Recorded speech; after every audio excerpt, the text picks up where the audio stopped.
Hey guys, sorry about that. So I did actually update it at the start. I updated it, I changed the name, changed the title, everything, and then I clicked go live.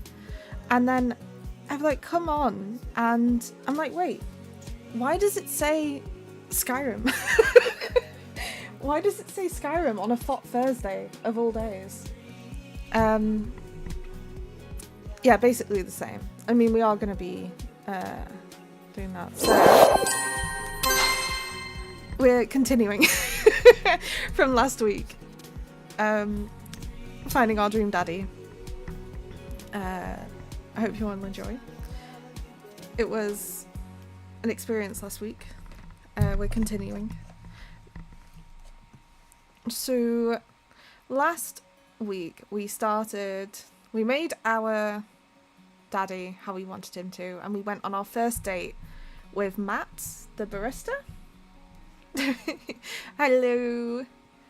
Also, right, a few days ago, I've hit like over 100 followers on Twitch, and this just happened like while I wasn't even here. Like, why are people following while I'm not here? Thank you. Continue. Daddy, oh yeah, we called him Daddy. Daddy Daddison. Right, Matt date 1, Amanda accepted, so it was this one we were on the latest.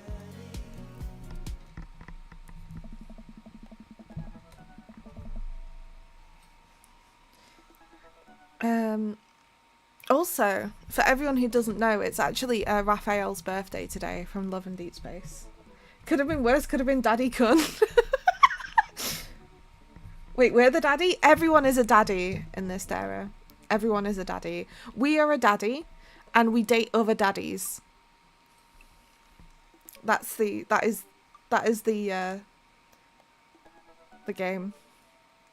Thank God, yeah. While I'm doing my afternoon word jumbles, I hear the mail truck pull through the cul-de-sac. I wonder if we got any coupons today. The nice mail person slides a couple letters and a large yellow envelope through the slot. Keeps a couple of tries for them to get it in. Hey, my coupons! I take a closer look at the large yellow envelope. I lightly knock on Amanda's door. She probably has headphones on. Amanda? She yells through the door. What? I have something for you. Unironically, did know it's Raphael's birthday. Don't know who they are, but someone, yes. So Raphael is one of the characters and love interests in Love and Deep Space. He is the equivalent of a mermaid, basically, but he's a sea god. He's a Lemurian? And it's his birthday today.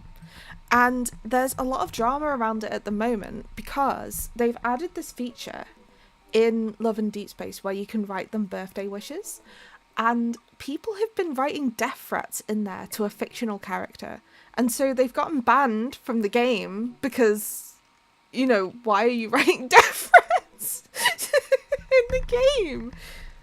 Yeah, honestly, I don't understand it. I don't understand it. But people are mad because they're like, oh, it's you know, it's not a real person, you know. But it's just like, but I feel like you need to be screened if you're playing a game like Love and Deep Space and you're threatening the love interests in there. Like, there's something going on, you know? There's something not quite right there. I think you need to go to therapy. Happy birthday, I hope it's your last. I think they were writing some really nasty ass shit in there. Like, I'm not gonna lie, I think it was like really bad. I've not seen it personally, thankfully. I don't plan to be honest. But yeah, that's the tea with that at the moment. But I think there's an option for you to sing happy birthday to him as well, which I might do later. I have something for you. I'm kind of busy right now. Can you come back later? Okay, just thought you'd want this big old envelope we got from HIA. Immediately, Amanda pushes the door open. Horn Institute for the Arts? I mean, if you're busy, I can come back. Father, please. I hand her the envelope, which she tears open with her teeth. That's probably bad for your teeth. She doesn't seem to hear me and spits out a piece of envelope. She pulls out a letter and unfolds it. And? The suspense is killing me. This is her dream school. Amanda's face is unreadable. I can't believe this. Oh, honey, it's okay if you didn't. I got in! Oh! I got in! Amanda tosses the letter aside and gives me a big hug. Congrats, sweetie, that's amazing. I'm so proud of you. She pulls away and looks at the letter again. Oh my god, I really can't believe I got in. Well, of course you got in. You're a great student, you nailed that interview, and your photography is incredible. Oh no. Wait, Dad. I know this one's really expensive and it's so far away. I think for a moment. HIO was one of the more expensive schools that Amanda applied to, but I know she's had her heart set on it for the longest time. It'll be tough, but we're gonna make it work. Really? Of course. Amanda hugs me again. Thanks, Dad. Okay, sweetie, we're celebrating tonight. Dinner, your choice, wherever you want. Wherever? Amanda and I walk along the bayside, tearing into our foil-wrapped burritos from a nearby food truck. You could have chosen anywhere in Maple Bay. Cost was not a determining factor. Please, Dad, you know I'm a simple gal. Just give me a Rito with a view. I've never heard anyone call a burrito a Rito. Is that a thing? I really don't think that's a thing. Can't say I'm mad. Amanda and I sit on a patch of grass and watch ships sail lazily through the bay.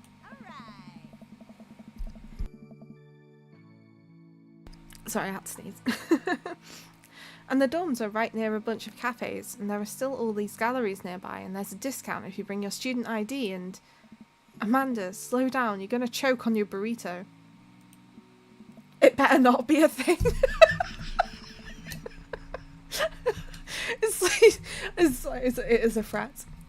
How was your birthday, by the way, Jay? I know it was a few days ago. It was Monday, was it? I think it was on Monday.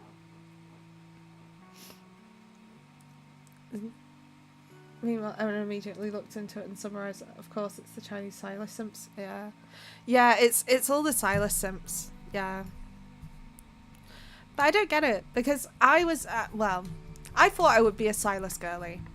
I'm not. I'm a Zane girly.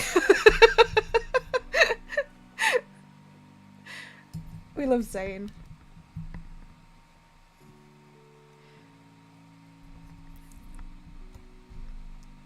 It's nice to see Amanda so enthusiastic about HII, but I wish she wouldn't do it between bites of her burrito.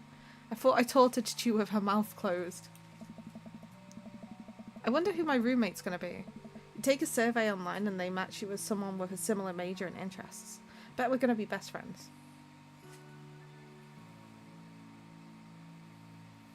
Birthday was nice, but you've come down with the mother of a... Oh no, I'm sorry.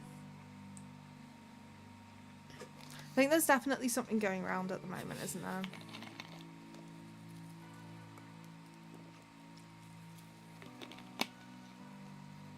I wonder who my roommate's going to be. You take a survey online and they match you with someone with a similar major and interests. I bet we're going to be best friends. I think that's a good idea, doing that.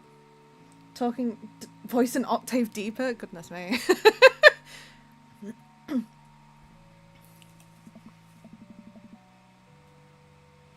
Craig and I were. A good roommate can be a lifelong friend.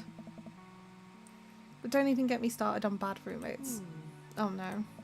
I'm just kidding. We didn't have a bad roommate. Only our other roommate was a puppy that Craig brought home one night. We spent a semester fabricating a story about our new foreign exchange student who had a really bad cough that sounded exactly like a dog's bark. Carl. They called the dog Carl. Oh, they let you have animals in the dorms if you get a note saying you need one. I bet I could forge one. I think I'd get a rabbit. Or maybe a snake. Or maybe both. Would the snake eat a rabbit though? Yes. Well, depending on the size of the snake. Like, you know, if you have like a little corn snake, it's not going to do anything to a rabbit. But, you know, if you've got, I don't know, like a python, Oh boy, I think I'll leave all that up to you. She's so excited, I don't want to disappoint her, but I need to be real for a second. So, you know I had that talk with Mr. Vega? He didn't tell you about the dumpster fire, did he? What? No, the dumpster fire? I don't want to put a damper on the good news, but I need you to knock it out of the park these last few months of school, okay? If you really want to go to Horns, we need that scholarship money. I know you can do it. Okay. I promise I'll try harder. I pat her on the back. Think you can handle a 14-hour drive to come home for the holidays? There's going to be some treacherous ice roads to cross. Don't even get me started on the paranormal occurrences. Well, it'll be worth it if I get to see you. My ears immediately well up with tears. Oh, Dad, don't cry. Sorry, I'm just very, very proud of you. You're all grown up now and you're such a good person, and I hope you know how important you are to me. I like that he hasn't got any tears here, he's just got his little free mouth and...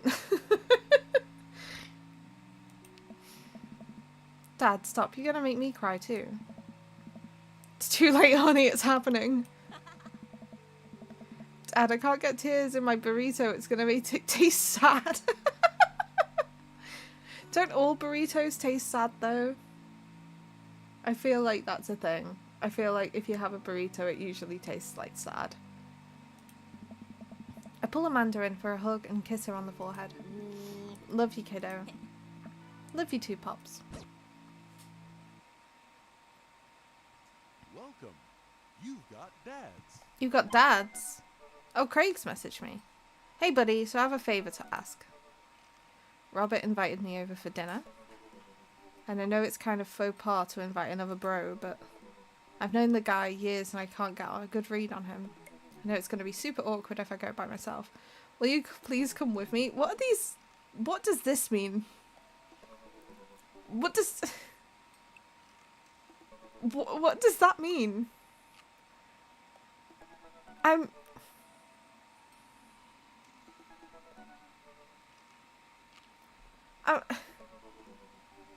What does it mean? What does this mean?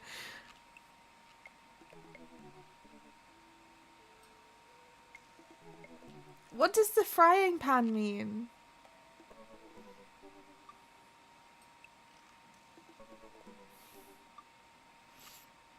Am I reading too much? Like, what does this mean?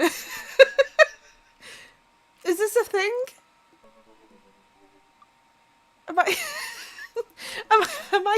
Am I old? What does this mean? But this is like a dad dating site. Surely all of them are like old, right? So this should be something that I know if it means something. I love food.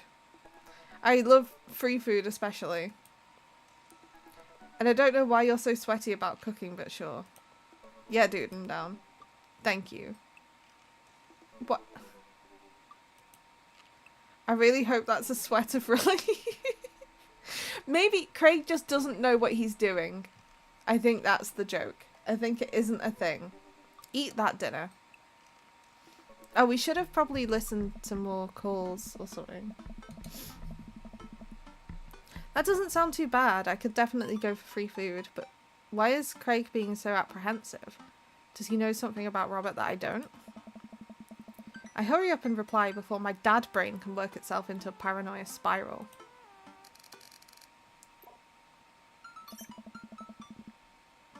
Craig and I decide to meet up before heading over to Robert's place.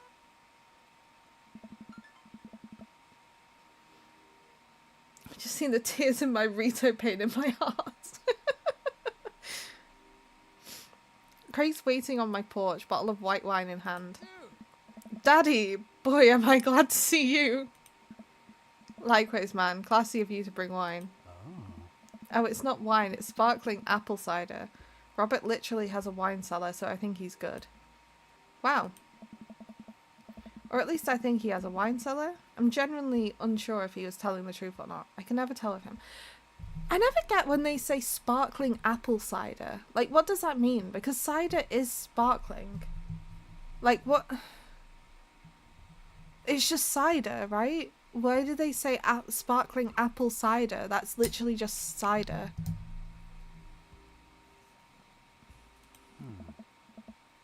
Thank God it's not just me. I never know. Nice. He's so deadpan about everything. I usually just laugh it off. But man, that guy's an enigma. We start walking over to Robert's house. Does Robert even know how to cook? I have sincere doubts about whether he even knows how to shave properly or iron his shirts. I feel like you learn to cook after you learn those two first. Whoa. One time I saw him grab a hot dog from a trash can. Oh. I mean, it was at the very top of the trash can, like sitting above it, but still, if he were on trial, I think the jury would define that as in the trash. I know less about this than I did about the frying pan emojis.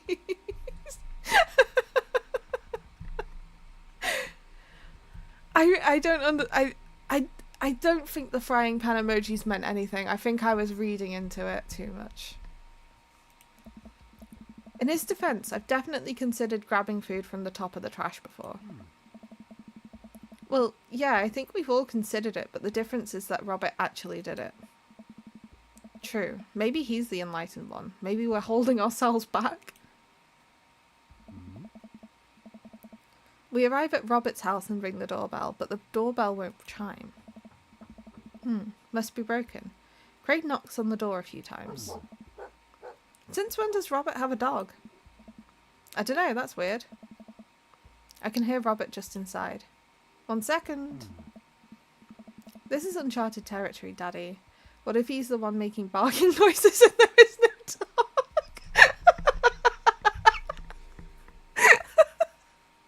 Oh. Don't say that. We're not even inside yet. Finally, the door opens. Robert looks a little surprised to see me. Daddy, didn't know you'd be tagging along. I don't know. Did Craig not tell Robert I was coming? Come on, Craig. I can leave if there's not... Nice. No, it's fine. Come on in. We enter Robert's living room, which is surprisingly really nice. Super messy, but still nice. Followed by that statement. Yeah, I know.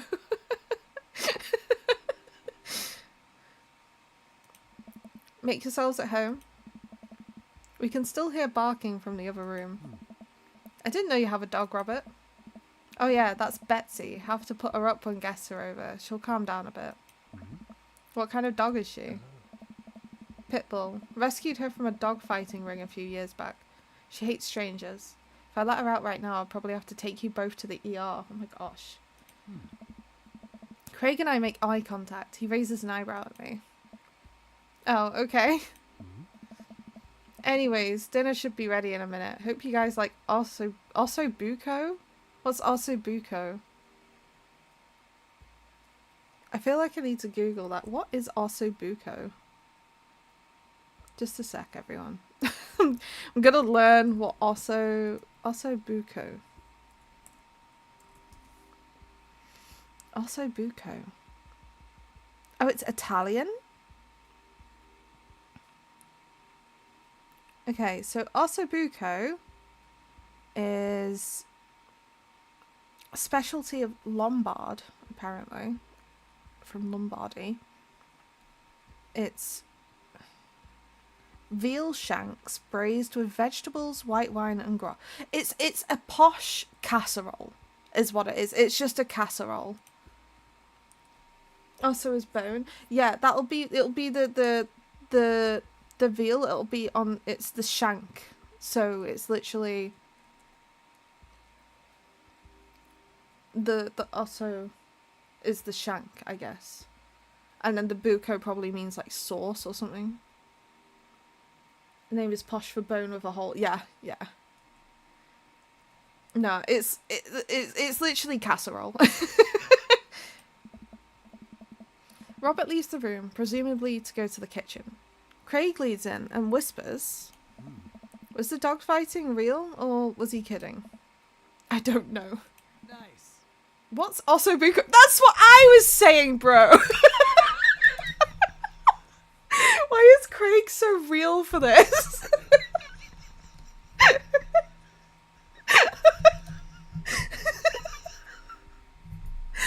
Oh, okay. Yeah. I don't know. Yeah, I don't know.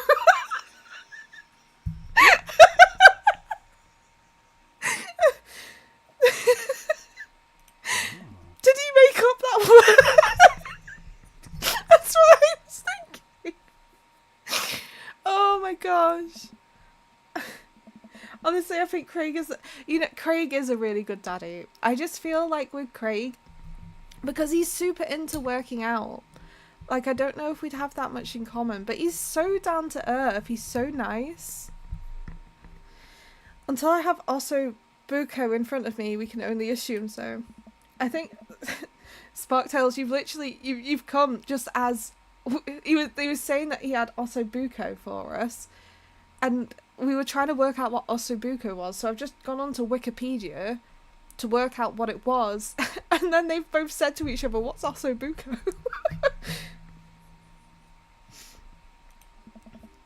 Are we about to get sword? Nice. No, usually you wake up in those situations. We voluntarily walked into this one. What is it? It's casserole. It's just a posh casserole is all it is. That's literally it. Sounds like a wine, maybe. It does have wine in it, but it's literally just like a casserole. Robert finally walks into the room carrying 3 paper plates of steaming food like a waiter. I don't have a dining table. Don't trust them. Don't trust them? This man. Is this your man? What do you mean? Comes in with the casserole on paper plates, right? Let's just bear in mind that this is a casserole he's got essentially on paper plates. So that's already difficult. And then he says that he doesn't have a dining table because he doesn't trust them. Not because he can't afford it or because he doesn't like them. He just doesn't trust them. Hey. I also don't have real people plates. Hope that's real people plates. I understand using like paper plates to a point because, like having like probably ADHD, and the word for me is Daddy Daddison. Hi Ricky. Oh guys, did you know as well as Raphael's birthday, it's also Ricky's birthday? We should all say happy birthday to Ricky. Happy birthday, Ricky.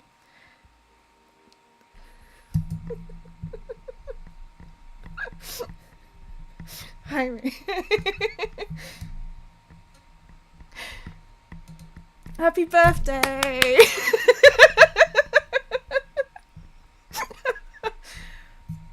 I'm gonna need to get an emote that says happy birthday just for Ricky.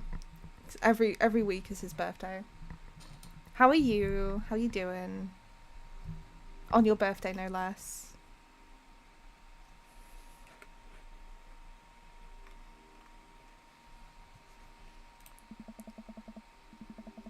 Hope spit goes in the wrong pipe while reading. I mean, if you're offering. Robert sets plates in front of us on the coffee table. I still can't tell what it is. Looks like meat. Maybe. Lots of sauce. I can make out some vegetables. I think that might be rice, but it could also be pasta. I guess there's only one way to find out. Oh, if it is rice, it'll be the risotto, because I've just read on Wikipedia that it is traditionally served with risotto or polenta. Polenta is so fucking good. I don't know if you guys have ever had it. Doing well. You just finished upgrading your PC? Congrats.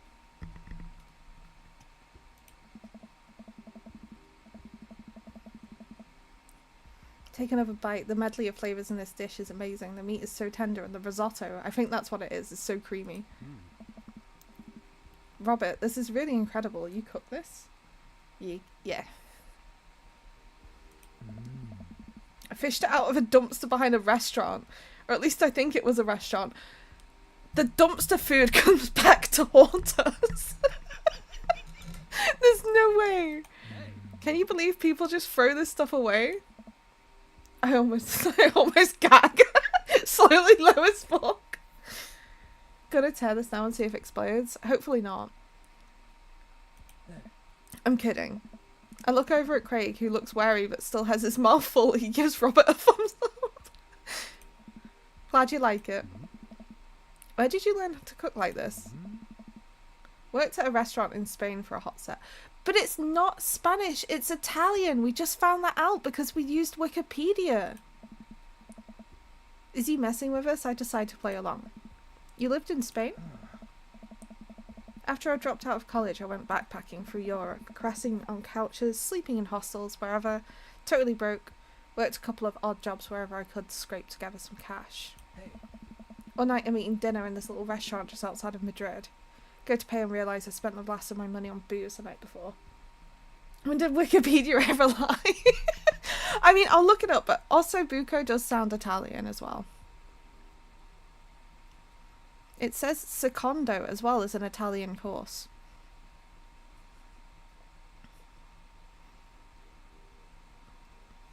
A minute. I'm gonna like double check my references because, like you say, Wikipedia is not probably the best source. Well, there's someone here called Gennaro who has made some ossobuco. So I am at that Gennaro. That is a very Italian name. Oh, there we go. All recipes. Ossobuco is a hearty Italian dish. Yeah, it is. It is. Which university? What do you mean? What university? Huh?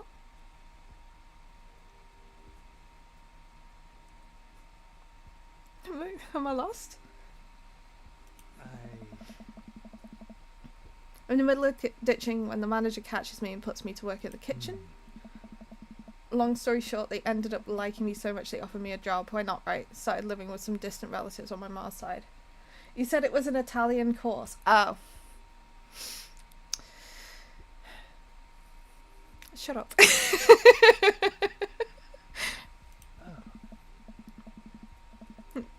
No, it's a Gennaro, right? With the two R's. Gennaro. I feel like... Do you guys remember that advert? What was it? That guy who was promoting public service. And there was this little thing. It's like, oh, Minero. Oh, and then screams when he drops it. I need to find that. Oh. Oh, a minute. I will spell it. Gennaro. I'm just spelling it in here for you. Gennaro. Gennaro.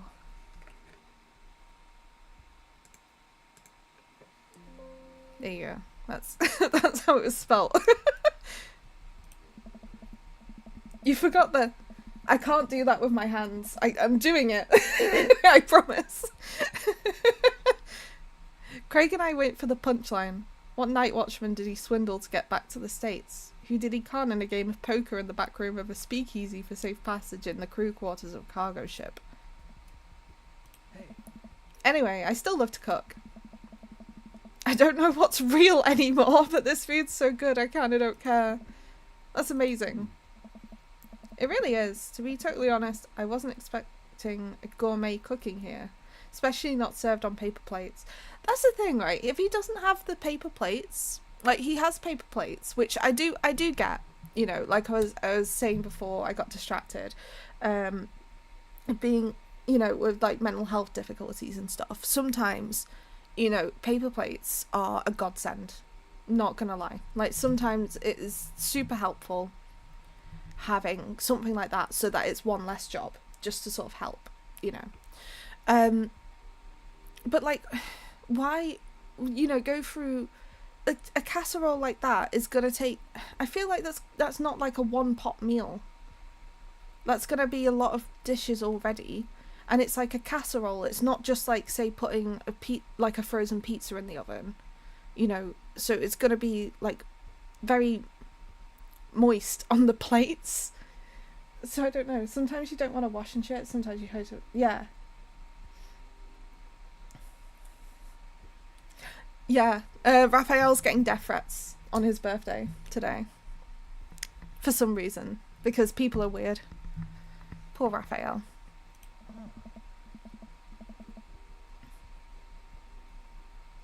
Yeah, but like with this, like he's cooked this fresh. And that's the only reason why I don't get. But then again, like without like they've made out his place is nice but messy. So maybe it is just like a sort of ADHD / depression pit sort of thing. It just doesn't all like add up properly because of the guessing. Is this a subtle threat?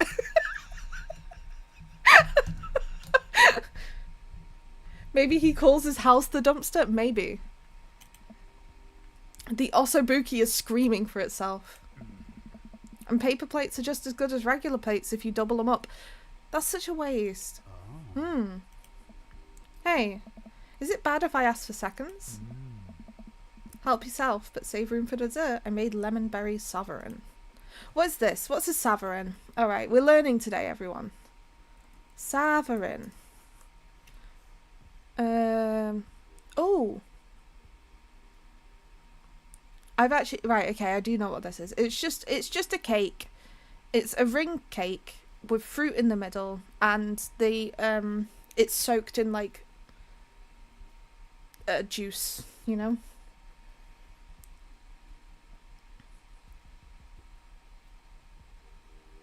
Where's that from? I think it's French, it looks. From what I can see. It looks like it's usually French. It's a medieval dessert. It's medieval? French. Yeah, French sovereign. Yeasted cake. Incredibly light texture. Juicy skin.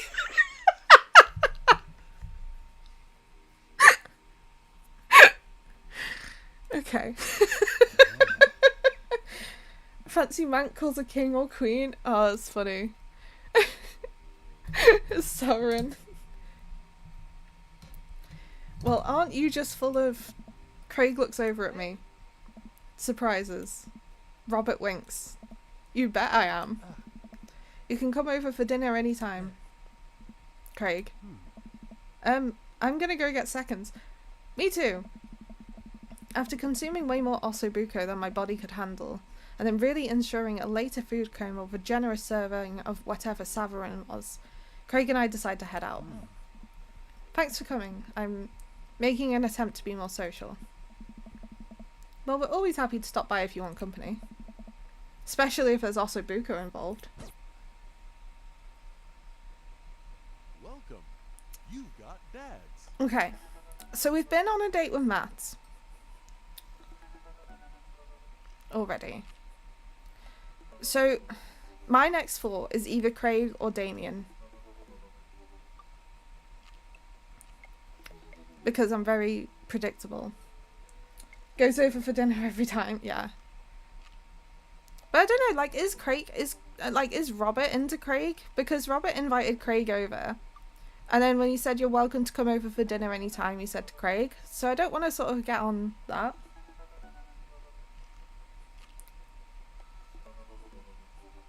I don't know. And like we already have like a really nice friendship with Craig as well. Like we've been bros for years, right? Because we met in uni, I believe. Craig and Daddy. let's go out with Damien. Message. I feel like I should really be pursuing only one daddy, but I kind of want to keep, you know, my options open as this daddy for now, you know? Damien seemed really interesting. A little odd, but interesting. I think I should hang out with him to get to know him a little better. Navigate to Damien's dad book page and type out a message. Hey dude, you seem cool. We should hang out sometime. Hi. Hey. How are you doing?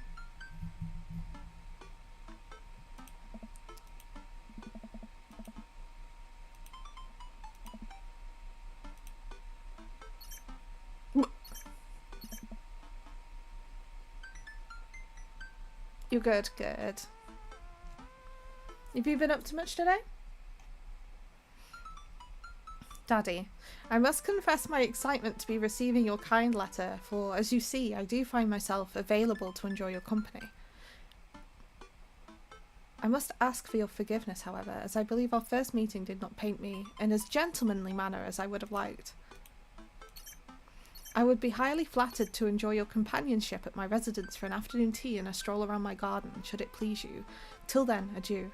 Yours humbled, D. Bloodmarch. I love the idea of afternoon tea, though. The Brit in me.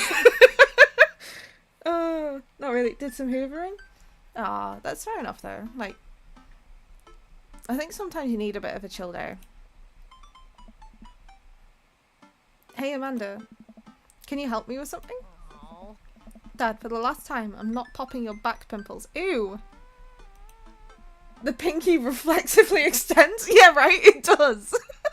Doesn't it do, like, when you're drinking something, like, out of a cup, my pinky just literally goes out. I used to get bullied for it, so I would, like, I used to, literally, I'm, like, doing the motion with my hands, which you can't see, but, I'd have to think about putting my pinky finger underneath my ring finger so that it wouldn't just pop out, because it just does that automatically. So, like, to stop myself from getting bullied, depends whether the hand I'm holding has a pinky.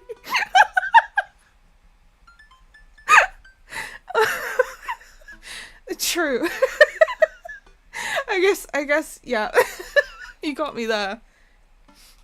Speaking of drinking with my pinky out, I need to have a sip of drink. Just a sec.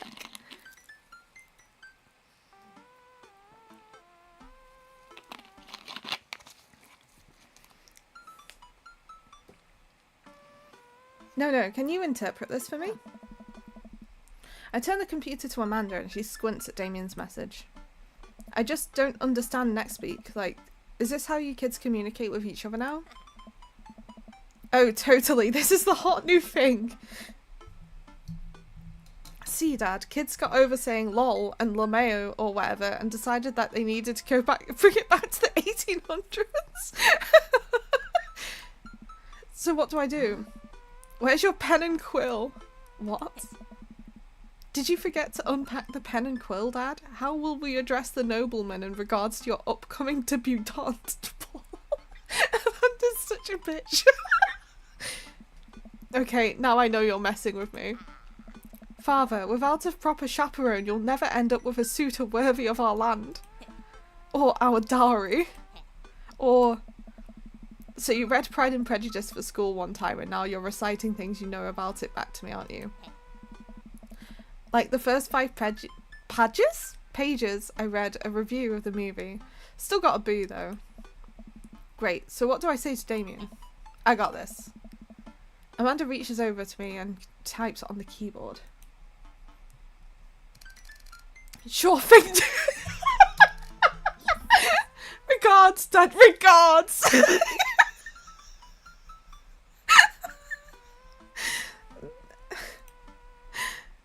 This is so goofy. I make the short walk over to Damien's house. Well, I guess you can't really call it a house, it's more of a manor, estates. The Gothic architecture looms above other homes in the cul-de-sac. Privy I acquiesce, dude. As acquiesce, rather, not acquiesce. Look at these little guys. Aren't they cute? The little goat guys. They've like got little wings. They're like not gargoyles, but no, they're not actually gargoyles. So look at them. They're like little goats. They're cute. I pulled a large, ornately carved bat's head door knocker back, and a hollow sound. They're calling you out on that book. Yeah. I wait several moments before the door slowly creaks open. It's a little creepy, but I enter the home and take a few steps into the foyer, noting the oil portraits of who I assume are dead relatives hanging on the wall. Oh my gosh. Look at the dog! It's one of those, the let me do it for you dogs. Do you remember? Is that what it was called? The Borzoi, yeah. As I'm admiring them, the front door slams shut behind me. Hello? Silence. An oil lamp in the corner flickers dimly, casting ominous shadows against the wall. Why do I feel like all the people in these paintings are staring straight at me? Why is it so cold in here? Where's Damien? Why is this haunted? Daddy! Daddy! Pleasure to have you in my home. I look up and see Damien standing at the top of a majestic staircase with a walking candle hub.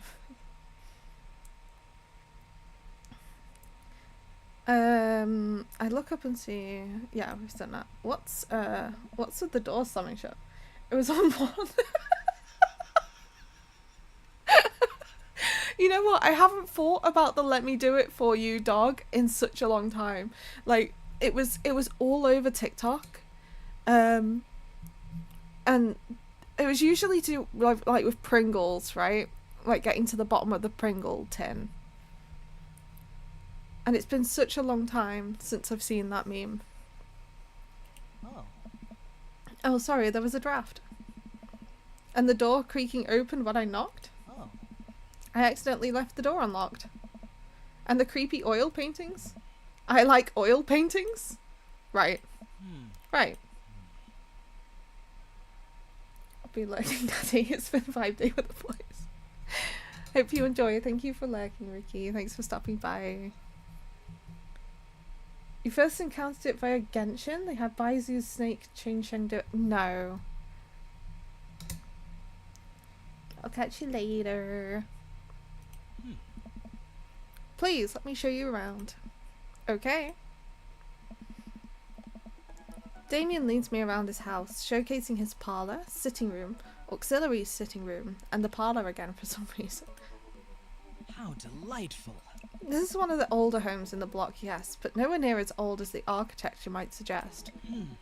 Through extension renovations, I've been able to craft a residence that is both historically accurate to the Victorian period and equipped with the amenities of any modern dwelling. We walk past a door covered in bumper stickers, caution tape, and a black parade poster. Did they listen to My Chemical Romance in the Victorian era? That's my son's room. You know how the rebellious teenage years are. Onward, onward, there's more to see. We reach a door at the end of the hall that Damien opens with a flourish. And this is the library. Sunlight streams in from floor to ceiling arched windows. The walls are lined with packed bookshelves, and even more books are scattered over the period-appropriate furniture.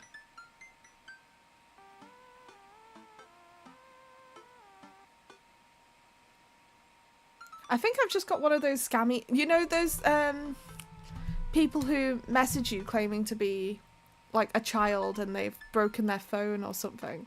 I've just got a notification on my phone being like, add my new number, mum.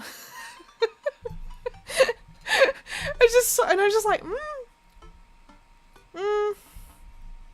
I mean, a couple of my friends do call me mum, but like, but I don't think it's them. I think it's like one of those scammers. I'll deal with that later. I'll probably mess with them a bit.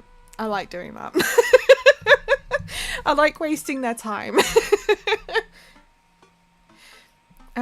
Sunlight streams in front, floor to ceiling, much windows, blah blah blah blah blah. Damien is clearly really proud of this room. I mean, can you blame him? Look at how many books there are in here. This room can fit so many books. Mum, aunt, sis, niece, come on, work with me here. Yeah. I'm gonna mess with them, don't you worry. I'll be like, oh my gosh, it's so lovely to hear from you, Dana, or whatever the hell. Trying to think of like a random name.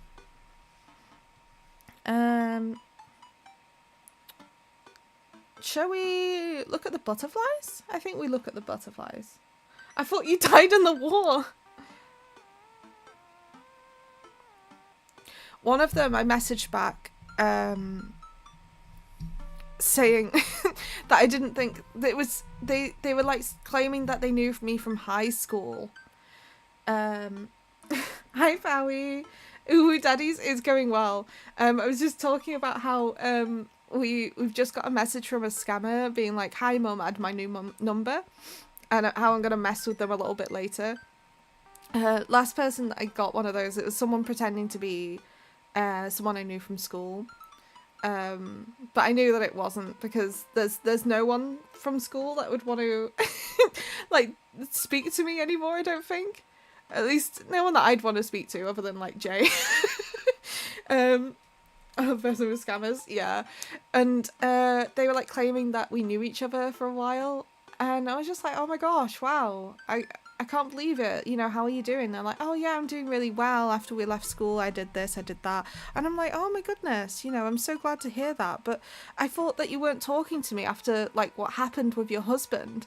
And then, and then I was like, I made like a whole drama up that I like, I like cheated on this imaginary person with their husband or something, and I just continued it, and then they told me to go away in not very nice terms. Okay, that's good. Yeah. It was so funny. Like, because I got them talking for such a long time, and then when they realized that I was just like fucking with them. I find that so fun. Yeah. Anyway, Fowie, how are you? How's your day been? Have you had a good day? I think you've been working today, haven't you, like me?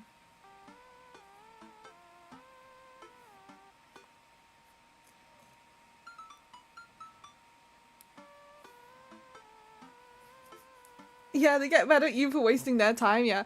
I think the thing is, right, blocking their number isn't going to do anything, because they're just going to go to someone else. So I want to waste their time as much as humanly possible, so that is time they're not going to get back, and that's time that they are not messing with someone else, because there are people who are very vulnerable. I work at a bank, so I hear these stories all the time. And it's really sad, you know, it's really, really horrible.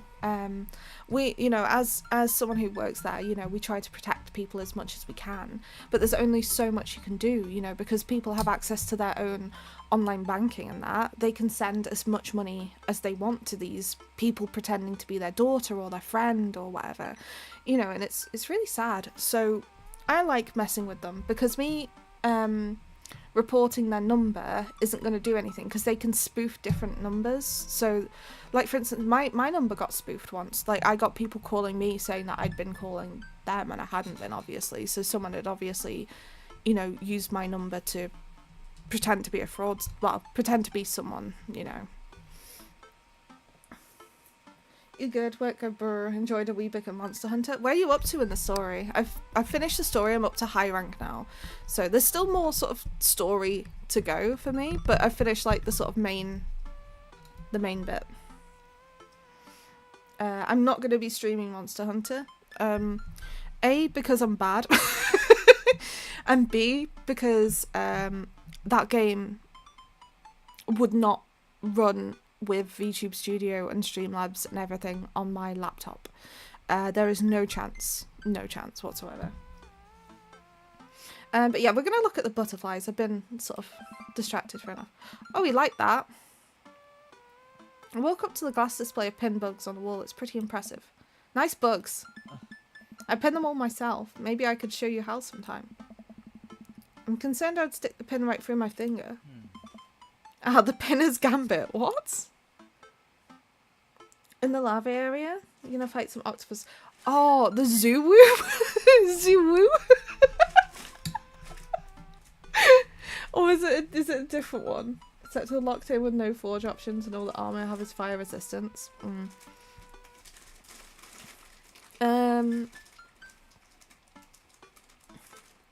trying to think. You might need to fight the bird the Chemetris or whatever it's called. Zuwu. Yeah, it's like with an X, it's Zuwu. Yeah. I think the Chemetris.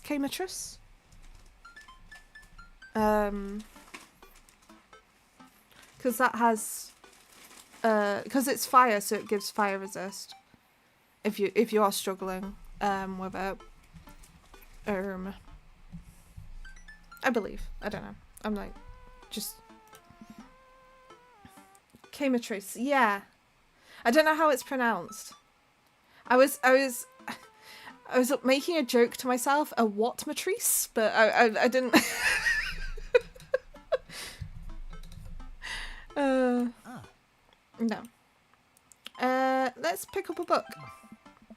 You know, Daddy, in the Victorian era, there was some controversy surrounding reading. Many people thought the more tawdry novels would encourage youths into a life of crime and would cause too much of a distraction from work and school. But Insect Grave go, I got to go, brrr, yeah. I've got hammer. My hammer goes whoosh, whoosh, whoosh, whoosh, whoosh.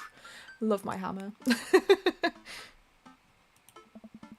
Pull out a book at random and examine the worn cover. Opening it, I turned to a random page and read aloud. Naruto struggled against the chains that Sasuke had bound him with. Shirtless and out of breath, he looked up at Sasuke. Sasuke smirked, unbuttoning his ninja pants. No! How did you find my stuff?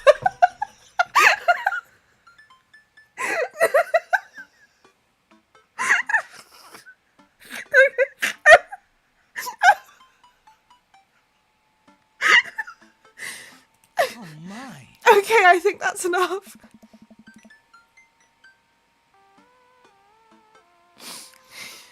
Damien snaps this book shut and puts it. It said it was worn as well, that cover. It said it was a worn out book. That's a rare book from my private collection. I think we're going with Damien, everyone.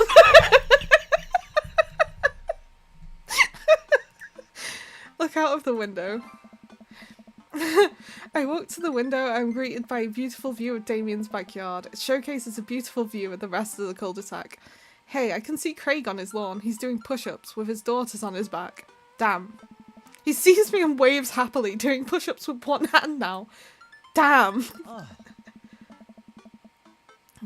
Did you know that Victorians spent at least 20 hours a week gazing longingly out of full-length windows? Don't judge me. Wait, really? No, but Victorians did appreciate telling a good joke. Please, will you join me for tea? Absolutely. Tea and books? I follow Damien to his sitting room where finger foods have already been set out upon a beautiful tiered silver tray. I take a seat on one of the high-backed chairs as Damien pours and serves me some tea. I can't believe we're having a high tea. I never thought I'd get to do this. Damien smiles to himself. What? Oh. It's a common misconception that high tea refers to the wealth or class of the people enjoying it, when in fact the high refers to both the later time of the day that working class had to enjoy the tea, and the height of the tables on which they're served. Oh. Oh. My dear friend, we're currently enjoying afternoon tea. That's informative. You gotta look for a bit? Okay, thank you for coming by. I'll probably see you later. Damien takes a seat next to me and serves me a tiny sandwich.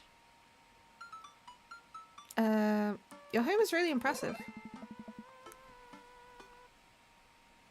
You like that? Seems like you've really put a lot of work into this place. Huh. Thank you. Huh. No one's ever complimented my home before. Really? Hell, I can barely get matching salt and pepper shakers in my place, and look at what you've done. I'm kind of jealous. That's very generous of you to say. What got you so interested in goth stuff? Well, when I was a young boy, my father... Did he take you into the city? Sorry? Did you guys see a marching band? I'm afraid I don't understand. You're serious? Of course. But it's, you know, the song. Amanda made me listen to it. Seriously? Oh, I'd love to see a marching band. High tea is not to be confused with haughty, which is how someone who's bad at spelling might describe someone arrogant. I wasn't in town when that parade was going on. Nevertheless, I've always had a love for art, history, and fashion. What started off as a small hobby of collecting taxidermied animals grew into a sort of obsession. It's a privilege to be able to appreciate the lives and culture of those who came before us, I think. Why not go all the way? I like not dying when I catch a cold. I love that. You know? I love that. Because they're like, to each their own, right? But modern medicine, we should be taking advantage of that, you know? Like, and people doing stuff like not vaccinating is very dangerous. So I'm glad that they sort of, you know, implement that. Oh, thank you so much for the subscription, actually. You've come in for Dream Daddy.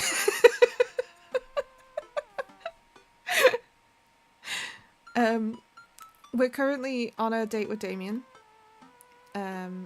who we just found that he has Naruto fanfics in his book collection.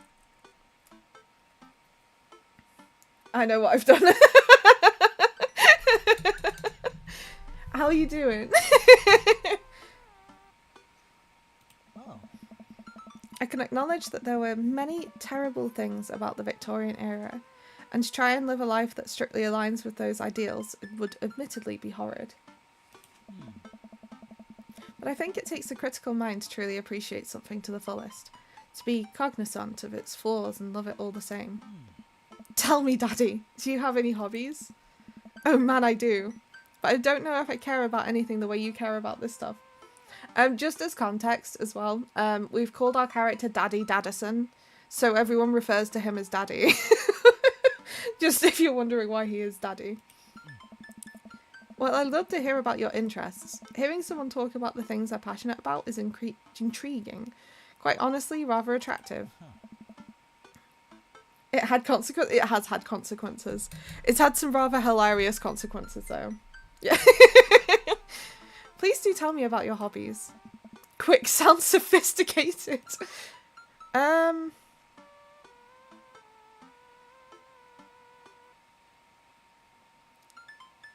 love watching soap making videos on the internet. Soap is an important advancement in modern society, getting rid of germs and stuff. I'd say that the people who make soap are the true heroes here. To watch them work is an honour.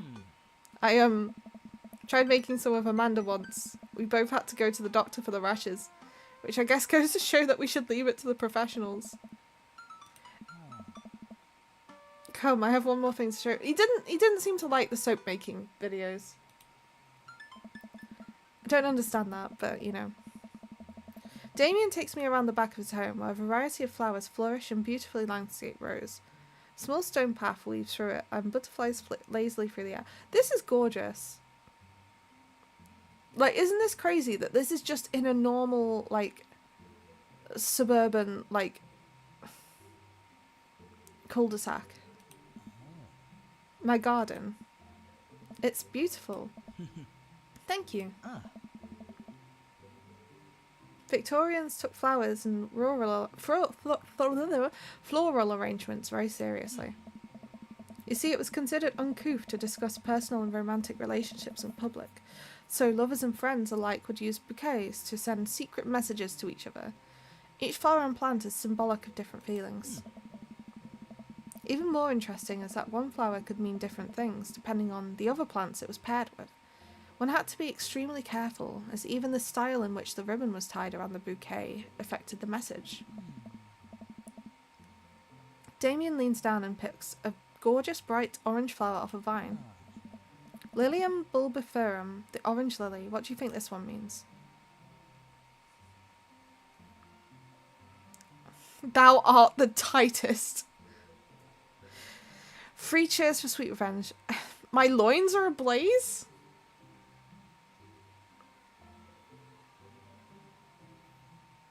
I kind of want to say my loins are ablaze.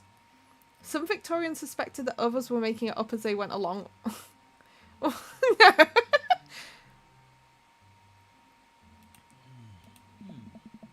Pure hatred. Oh, well.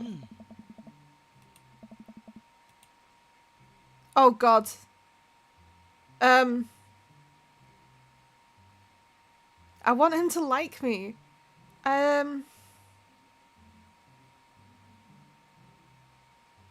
I like honeysuckle, but like I like all of these flowers. I never said I was happy my lights were ablaze.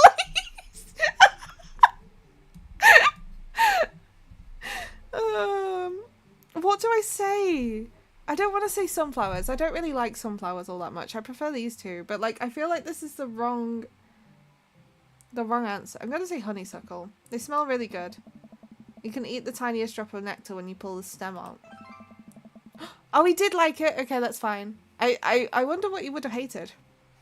I have to remember that when I put together a bouquet for you. Oh my gosh. I never get flowers. He would put together a bouquet. Nobody's ever given me a bouquet before. I follow Damien down the footpath and admire more of his beautiful flowers. Suddenly a phone rings. Huh. Oh, Daddy, will you excuse me? I must take this. He pulls a cell phone out of his pocket. I'm a little surprised it's not a rotary. How is he going to keep a rotary phone in his pocket? Don't be stupid.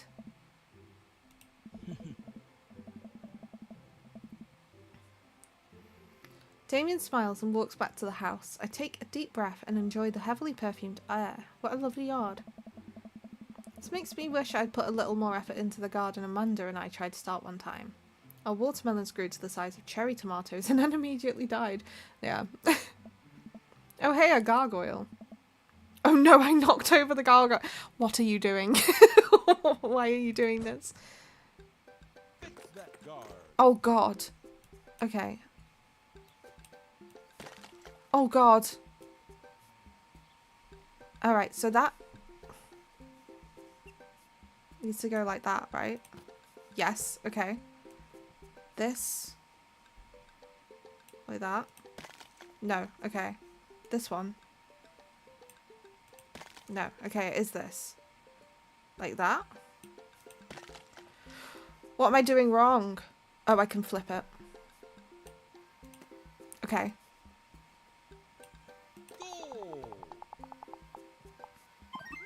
Yes! Fix it, Daddy. When you try to wave at a gargoyle and slap it so hard it shatters.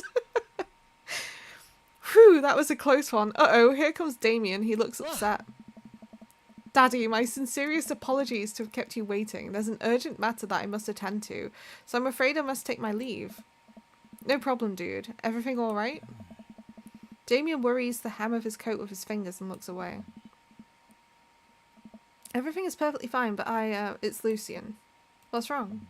He appears to have, well, his teacher needs me to come to the school, post haste. Post haste, everyone. Do you need help? Oh no, you don't have to. Let me come with you. Us dads gotta stick together. You're right. This is one of Lucian's more elaborate stunts. Would greatly treasure having another parent by my side. Let's go. Damien and I walk into the school and are immediately greeted by an anxious-looking Hugo. My gargoyle integrity alarm went off. Hey Damien, you're here in record time. Wouldn't miss it for the world, dear friend. Well, whatever it is, it doesn't seem like this is Hugo and Damien's first time to the My Kids Are in Trouble rodeo. Huh. What is it this time? Oh. This, Damien, you have to see to believe. Damien and I fall into step behind Hugo, who leads us through the busy corridors of the school. We pass by several classes in session, and I vaguely wonder if Amanda's around. Hugo eventually ushers us into a small boiler room with a flight of rickety stairs leading down into darkness. Watch your step. I can hear faint voices drifting up from the basement, and they don't sound happy. As I'm led into the depths of the school, I recall the antics I got into as an angsty middle schooler. At least I had enough sense to stay out of creepy basements. We find another teacher in a boiler room, tucked away at the back of the basement. With him are Lucian and Ernest, Hugo's son. Lucian has a bloody nose. Thanks for coming. I can't make heads or tails of this. I look around the scene of the crime and see a bunch of bricks and some masonry tools scattered about. What happened here? Ernest punched me. Lucian tried to kill me. Oh my. The room falls silent. I was not trying to kill you, dumbass. I was just trying to build a brick wall around you and see what would happen. You promised me there was wine down here. You tricked me. Whoa, wait a second. Lucian, did you try to cask off Amontillado Ernest? I'm neither confirming nor denying that. I turn to Damien and whisper to him. Paladin and broke ass into yeah, right? I turn to Damien and whisper to him. What's Cask of Amontillado? It's a classic Edgar Allan Poe short story where a man gets his enemy drunk, lures him down to his cellar with the promise of wine of a fine vintage, then buries him alive behind a brick wall. We found the next thing we're reading, everyone. Oh. It's a lovely story. So wait, Lucian, you tried to do that to him? I was curious to see how it would turn out. I wasn't actually going to leave him there. What was the thought process here? That Ernest was just going to sit still while you slowly built a tomb around him? Well, it worked for like 20 minutes because he's an idiot, but then he realised that I lied about the wine. And you were cackling maniacally. That sort of tipped me off.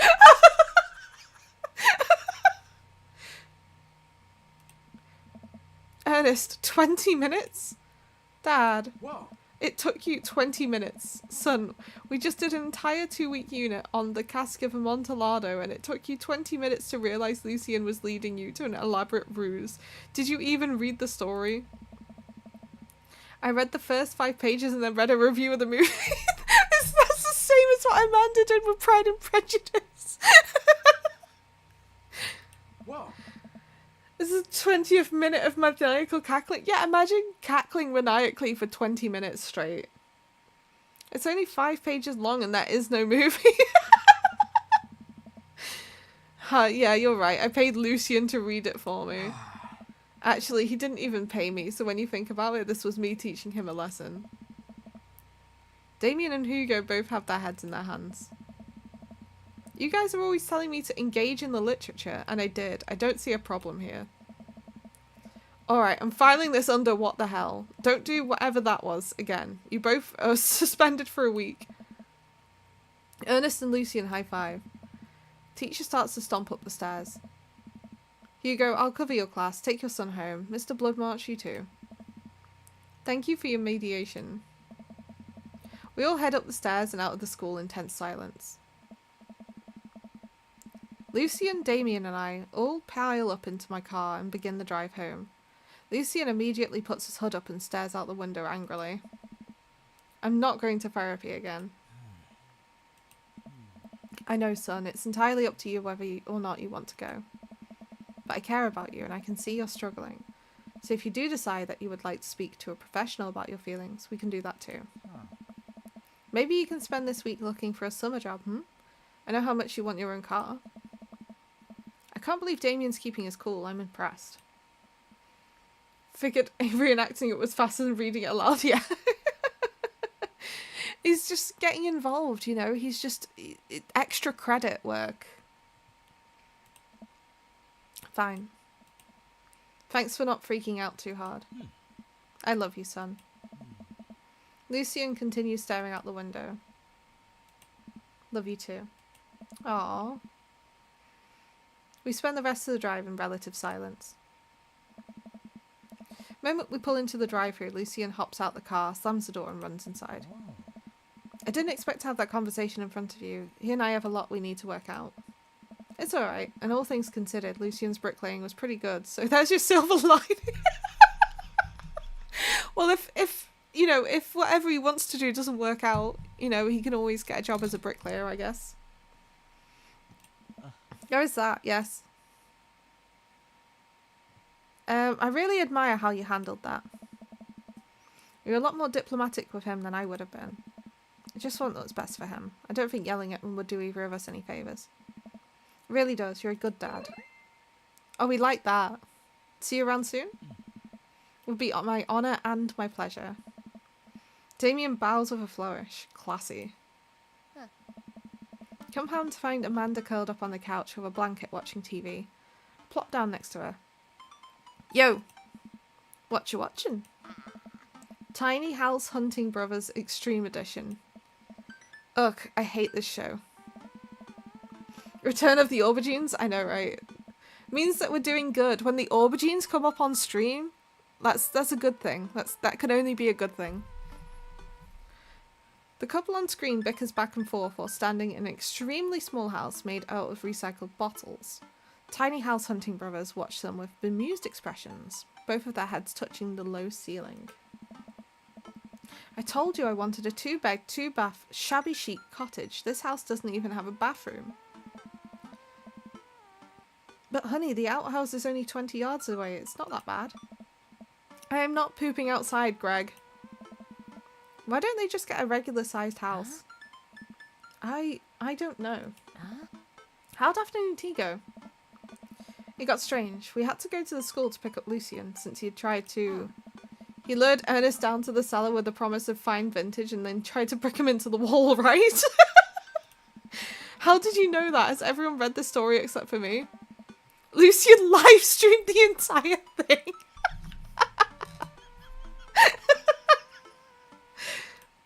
This entire day is beyond me. But otherwise, it was a fun day. That Damien guy's a character, but he really good company. And surprisingly diplomatic dad. I dig his style. You know what? Me too.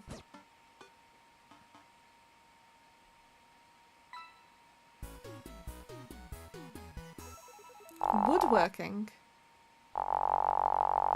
What have we got for... An A? That's Simply good. A majestic evening. Nice. Welcome. You've got dads. Oh, Craig's messaged us again. Hello, Amanda's dad. It's me, your friend Craig, who loves sports. I have a nice and smart children who are good at computers. Oh man, great to hear from you, buddy. What's up? I'm still strong. Strong, I am strong. Don't I know it? Say, I've been reading up about whey protein. You use that at all? I figure it'd help me develop a bit more muscle. Yes, I know what that is. My children are having a tea party and they wanted to invite Amanda, but we can't find her on here. You're also invited. Physical invitation to follow. Cool, I'd love to come. I'll let Amanda know. Thank you, Amanda's dad. Attend the party. Third time this week. We mean they, yeah. It was definitely Craig messaging us on there. Coffee time. You know, dads love coffee. Gotta brew myself something black as midnight on a moonless night. Put on a fresh pot and work on a few word jumbles while I wait for it to brew. Hey, this one spells sorrow. Dad, ready for today? Ready for every day, sweetie. Gonna tackle it head on. No, are you ready for the thing that we're gonna do today? The thing that you promised you'd do? You best be hydrating and stretching. Okay. You got me. I don't have them as redeemed yet. I will probably add them as redeemed soon. I need to do it through like Mix It Up, I think. I don't really know how to do it.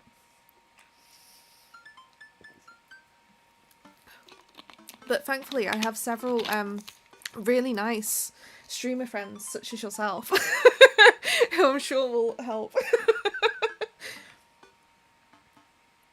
Okay.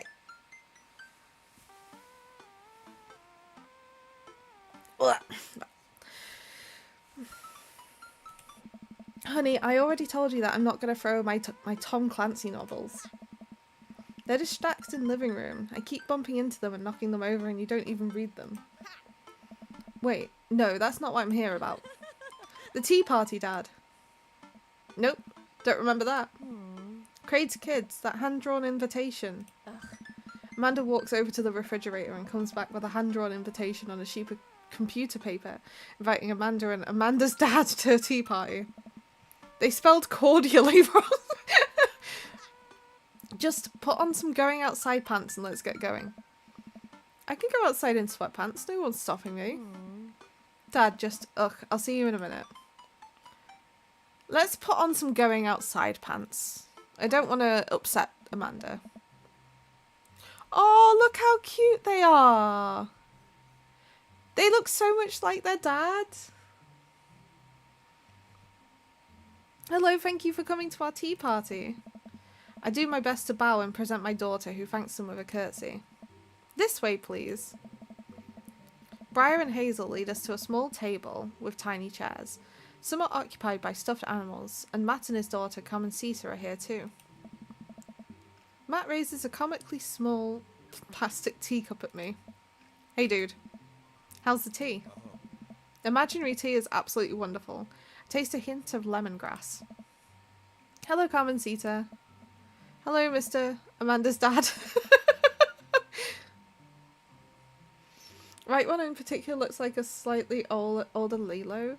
Lilo, sorry, not Lilo. Why was I saying Lilo? She does actually.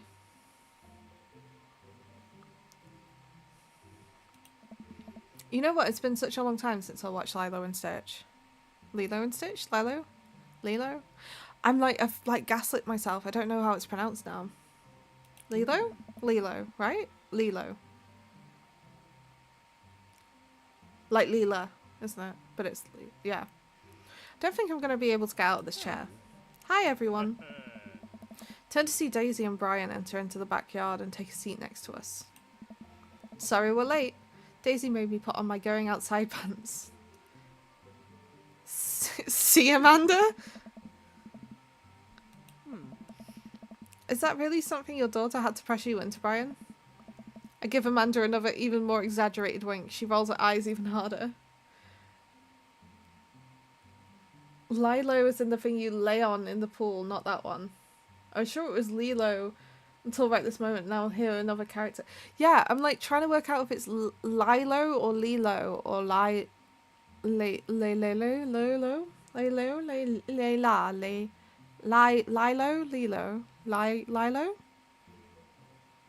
I don't know.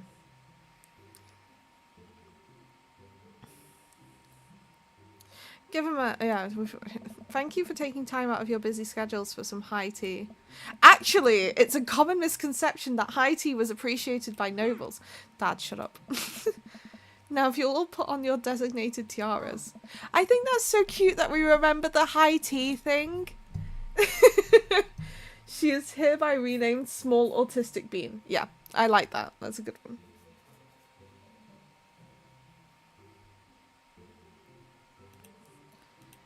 Oh, we ran out of tiaras. I don't think this is going to fit me, but I appreciate the thought. Dad, you're royalty, please act like it. Brian tries to balance the ill-fitting softball helmet on top of his head, but it immediately tumbles off and into the bushes. I'll get that later. Hey, everybody.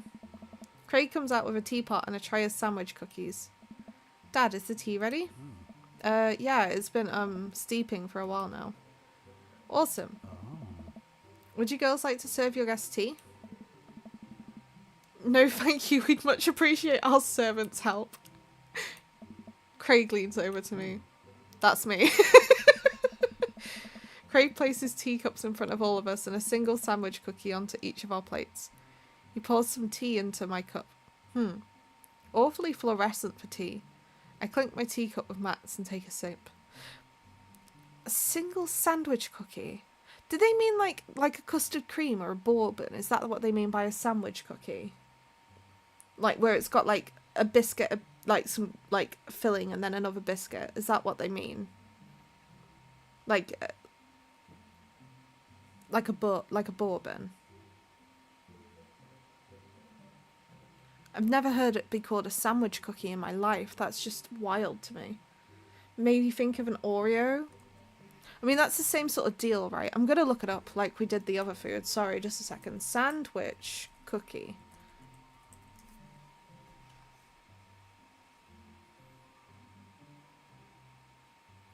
Okay, right. So, it is literally anything where it has biscuit, filling biscuit. So like macarons, bourbons, custard creams, Oreos.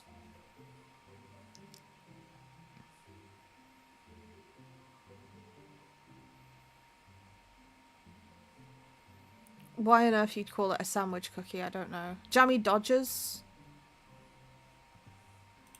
Delicious. BNBs? BNBs?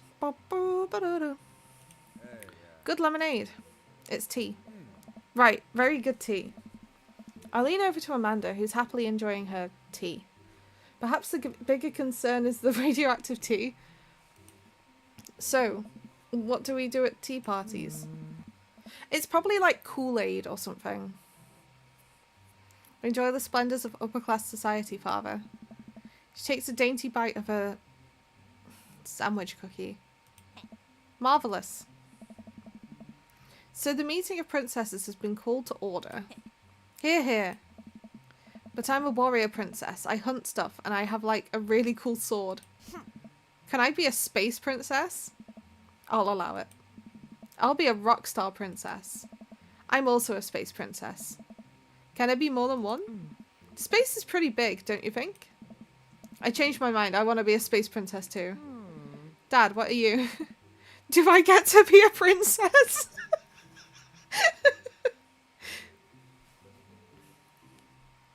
Do they still do them? I'm sure they do. I'm sure they still do BNs. 1 minute. BN biscuits. Yeah. They sell them at like Iceland. Asda. Everywhere. Duh. Well, I guess that makes me the History Channel princess. I'm ruler of all I survey, and what I survey is a 10-hour marathon of cupcake storage wars. I don't think I've seen that one. A squad of professional bakers bid on empty storage units, and then have to bake 1,000 cupcakes using only the ingredients in the storage unit. That sounds terrible. Oh, it is. I think I'll be landscaper and general contracting princess. Barista princess reporting for duty. Hey everybody, CrossFit princess here. Not now, servants. If it weren't for the princess uprising, it would be you serving me. We sip tea for a little longer, and then the girls run off to fight dinosaurs as space rock-star warrior princesses, I think. They grew up so fast, it was like yesterday that I was helping Amanda throw her own tea parties. Oh. Did she make you a servant too? You betcha. Carmen Sita made me actually brew tea for hers. Pitfalls of owning a coffee shop. Pitfall? Your custom blends are amazing. That hibiscus one you gave me a while back was choice. Oh, thanks. It's really nice the girls are getting along. Yeah, I'm really glad we moved into this community. We are too. Amanda's been kind of a role model to them, you know? I hadn't even realised, and I don't even know if Amanda does either, but I guess they're right. All the girls in the neighbourhood look up to her. She seems to go out of her way to play with them. That sounds rancid? What sounds rancid?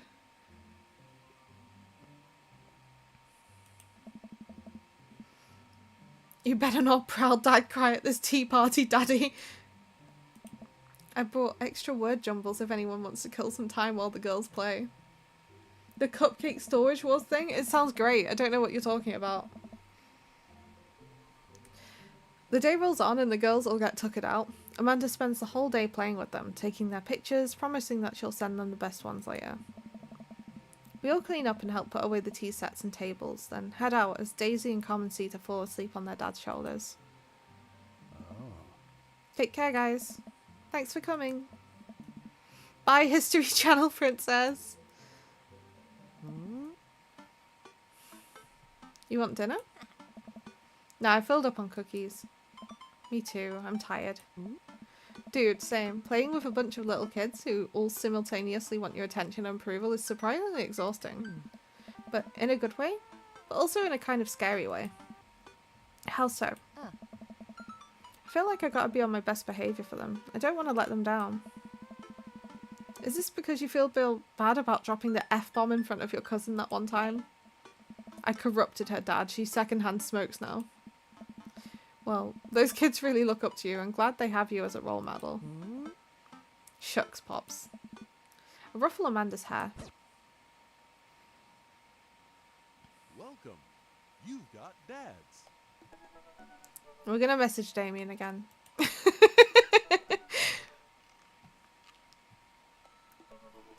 Right, we didn't actually read what he wanted. How do you do? I finally decided to join this information superhighway. I'm not entirely sure how this works, but I will try my best to understand. I love long strolls through graveyards and spending time with my son. If you would like to ever chat about the latest in Victorian fashion, the inevitability, there we go, of our own demise, or black cats, please send me a letter. A letter? On Friday night, you're most likely to listen to true crime podcasts where I taxidermy my newest specimens. If you had one thing to take with you onto a desert island, what would it be? A coffin? What are your turn-ons pronouncing bosom correctly? What? What did you want to be when you grew up? A bat. What's your favourite movie genre? Foreign art house horror. What's your ideal date? It's night. We're in an industrial dark wave club in Berlin. The music drums to the beat of our hearts. Isn't that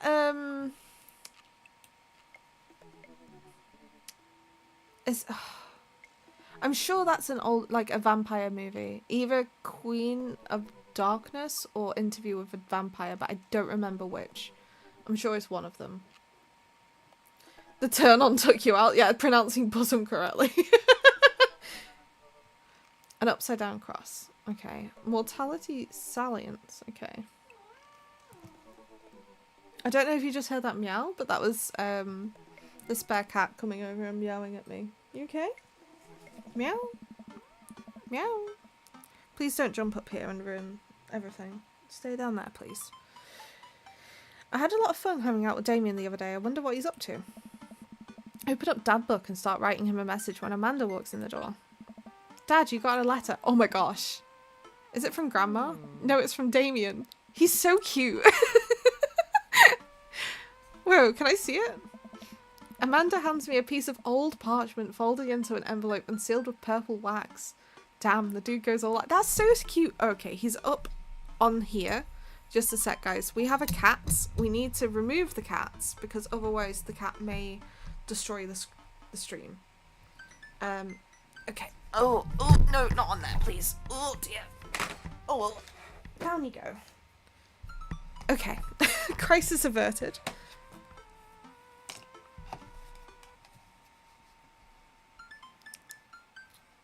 Describe mortality salience as memento mori for people who think Latin is pretentious. Still want to be pretentious, just not with Latin.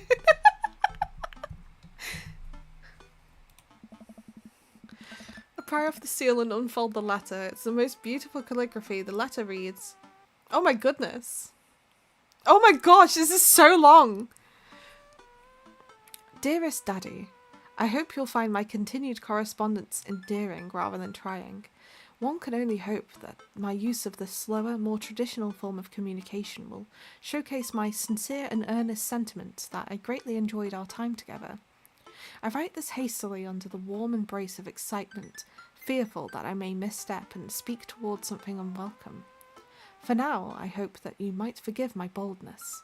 I will simply say that your company has greatly occupied my thoughts. While the afternoon may have been derailed by forces unforeseen, your companionship helped a great deal. Well, not only in the discipline of my child, but in the morale of my spirit. And for that, I thank you. That said, Daddy, if you'll allow me, it would mean the world to me if I could enjoy more of your time. Perhaps a trip to the cinema, followed by a moonlit stroll, would be to your taste. I eagerly await your response. With great respect, D. Blood March. The fact that he doesn't even put his name, Sensei. This is so cute though. I'm not annoying you, am I? I had fun when I hang out again. Yeah, that's TLDR. If you're dating and they don't do this, he's not worth it. Stop it. Sorry, the cat started fighting. Amanda and I both look up from the letter. Wow. He's good. So, you gonna catch a movie with him? Yeah, I better message him on Dadbook and let him know. Amanda slaps my laptop shut. You have to write him back a real letter.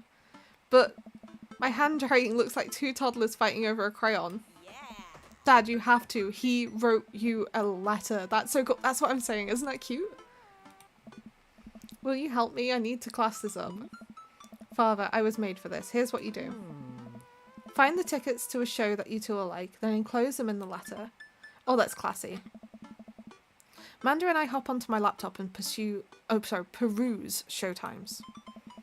Doesn't seem like a romantic comedy kind of guy. We already know what movies he's like. We checked the profile. I found a daddy you pro YouTube. Hi Bellamy. Yeah, we're dating Damien. The goth guy. How are you doing?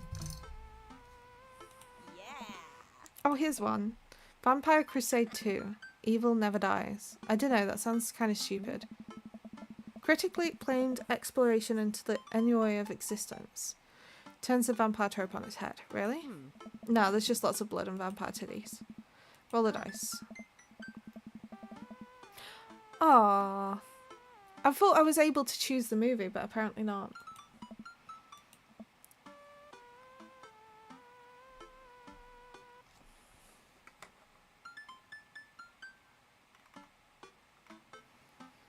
Damien. I do hope this letter finds you in good health. Good one. What's next? You're doing good? That's good. Damien's first hangout involved tea reading and fan fiction. Yeah. Yeah, basically. He was giving us flowers and he had like cool butterflies on the wall and stuff, and he had a huge library, and we read books and he gave us flowers, and then we had tea, and so yeah, it's gotta be.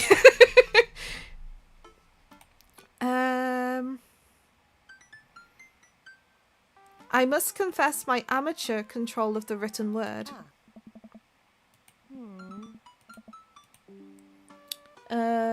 Let's see.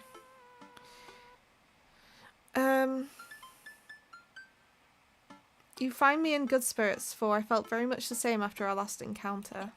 Nice. Ask him to hang out already. Sure, it takes time, Amanda.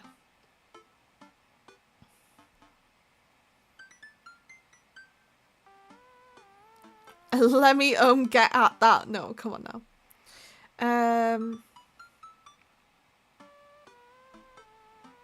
Like Bruegel's landscape with the fall of Icarus, I find myself lost in. I saw it on TV. I'm not actually intelligent, but bring it home, Pops. It would bring me great pleasure to escort you to the cinema. Smooth. Calling it the cinema is a classic move. Enclosed you'll find 2 tickets to Vampire Crusade 2 Evil Never Dies, which I'm sure you will find both titillating and enjoyable.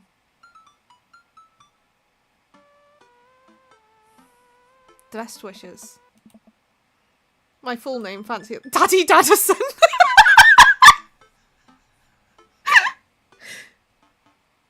So Daddy is dating another daddy called Daddy Damien. Yeah, he's Damien Bloodmarch. Just thinking adaptation of that quote. I read it in a book. I'm not actually an intelligent person. The fuck is hard daps? I don't know. Do we need to look this up? We've been using Google a lot today. Hard daps.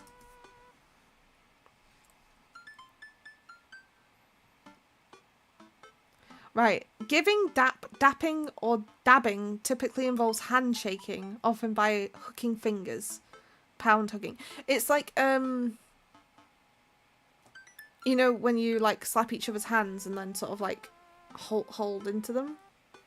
Yeah, I don't know. Giving dap.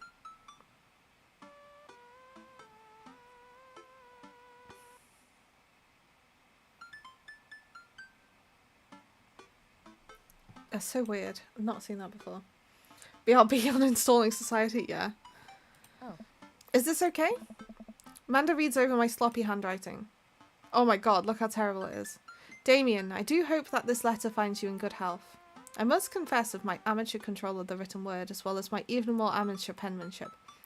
Your letter found me in good spirits, for I felt very much the same after our last encounter. Like Bruegel's landscape with the fall of Icarus, I find myself lost in your details. It would bring me great pleasure to escort you to the cinema. Enclosed you'll find 2 tickets to Vampire Crusade 2 Evil Never Dies, which I'm sure you'll find both titillating and enjoyable. Best wishes, Daddy Daddison. You spelled his name wrong? What? No, I'm just trying to keep you on your toes. Now, all you have to do is seal it and put it in his mailbox. Can I seal it with tape? That's not informative enough. I have an idea. I'll be right back. Leaves the room, returns with a candle, lighter, and a small piece of wood. You gotta have a wax seal. Lights a candle, which starts to burn down and form a pool of melted wax. What's that other thing? Pours some of the wax onto the folded letter and expertly presses a small piece of wood onto it. She lets it dry for a second and pulls the wood away, revealing, here it is, your sigil. A little kitten with a bow on its head. It's Hello Kitty.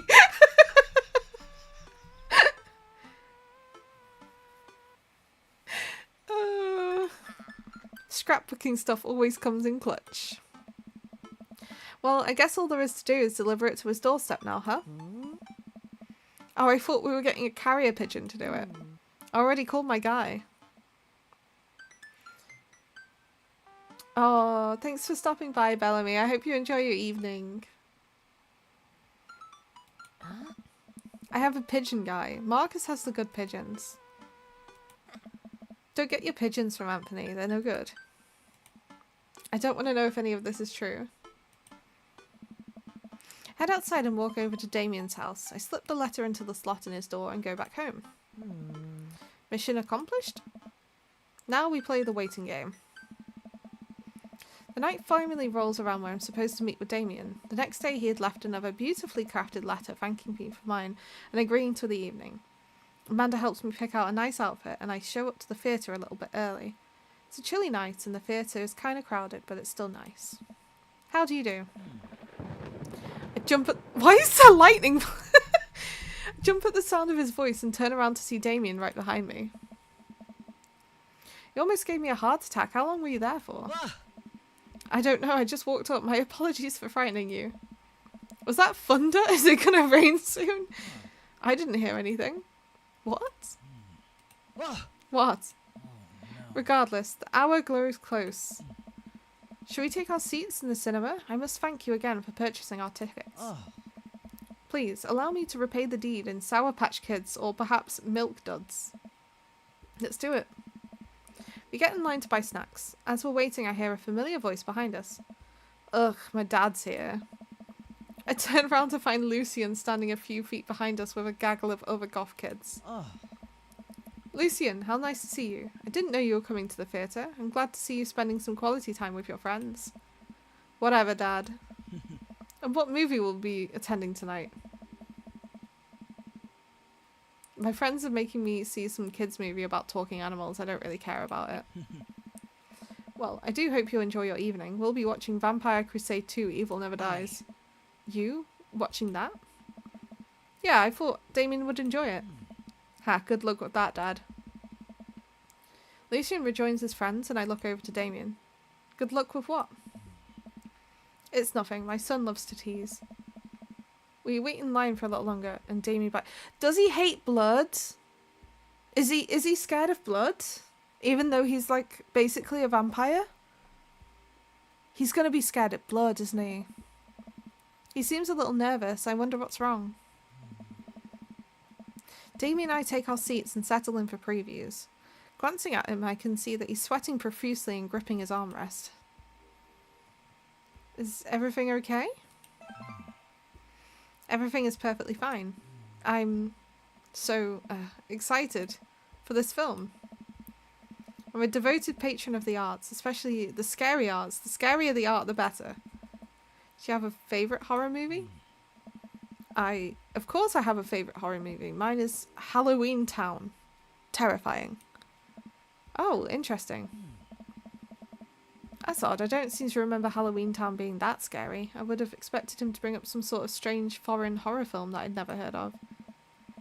Damien's knuckles are turning white. It looks like he's about to rip the armrest off. Wait a second. Damien, are you afraid of horror movies? Oh my. You must be joking. I love horror movies. The lights dim for the film. Damien screams. Oh! No! I apologise. I was thinking about something far scarier than this movie, which is not scary at all. Oh! Oh, he's so cute. We settle in as the film starts. I offer Damien some licorice and he takes one. I take note of how much his hands are shaking. The title flashes across the screen in bloody letters. Vampire Crusade 2, Evil Never Dies. A pale man with long silver hair, glittering red eyes, and well-oiled abs sits up in a coffin. Romulus Bad Blood. Awaken my coven. Two more vampires slide the tops of their stone coffins onto the floor. Demetrius Mormont! Brother, is it time? Camilla von Ruden. Yes, husband, but also mortal enemy. It is time. The three look at each other and then to the camera. For the Vampire Crusade. This rules. The trio of vampires flies off into the night as foreboding organ music plays in the distance. I somehow get lost in the movie. As dumb as it sounded, it's actually a pretty fun flick. We get to a tense movement of the movie where Romulus Trueblood sits at a truce meeting with the general of the human army, whose wife Romulus has fallen in love with. Romulus, it's good to finally meet you. General, I agree. It's good to finally blood you. What? What? Romulus leaps out and slashes the Grand General's throat. Blood splatters over everything, including the camera. Damien screams again, reflexively grasping my hand. I immediately blush, forgetting about any vampires or blood or vampiric blood. I thought it was bad blood. That's what I thought! I was getting confused. What? Oh, I'm terribly sorry. Damien retracts his hand and places it back in his lap. I was writing a novel in my head about blood magic and I got to an extremely scary section. Damien goes back to quietly stressing out over the movie. It's kind of cute that he won't admit he's afraid of it. I wish he would hold my hand again. Maybe I could do something to try to make him feel more comfortable. I got it, I'll do what all dads do best, talk during the movie.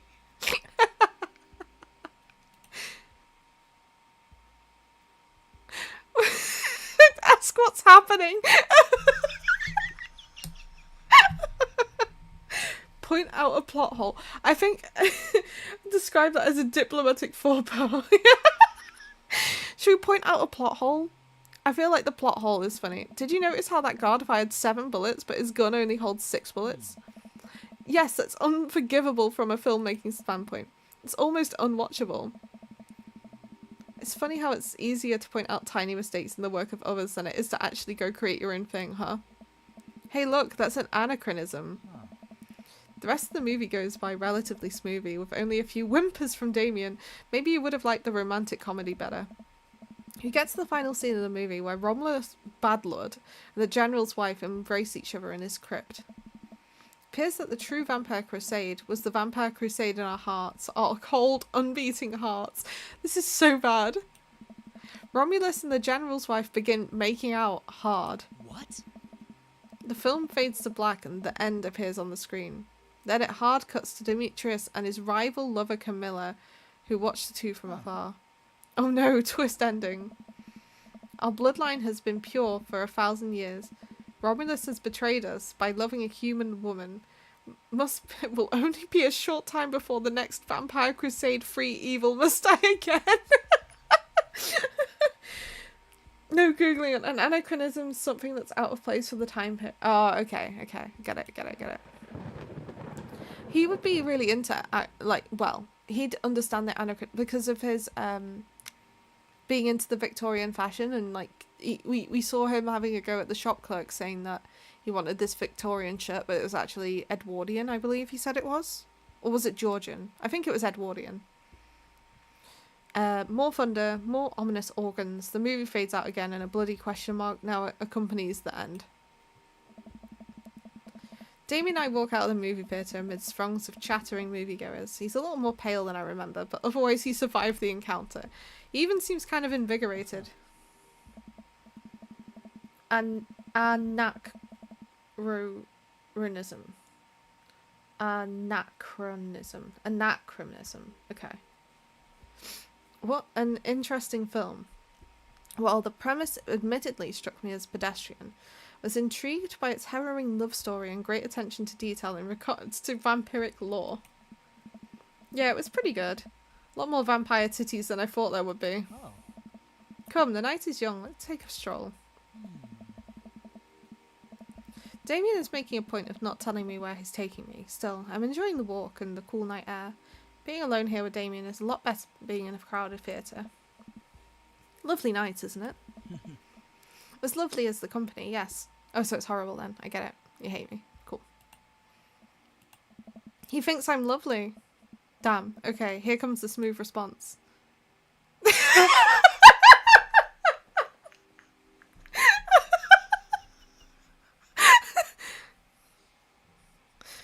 Thanks. No problem. Crushed it. We both stand there feeling a little awkward. I sure am one smooth operator.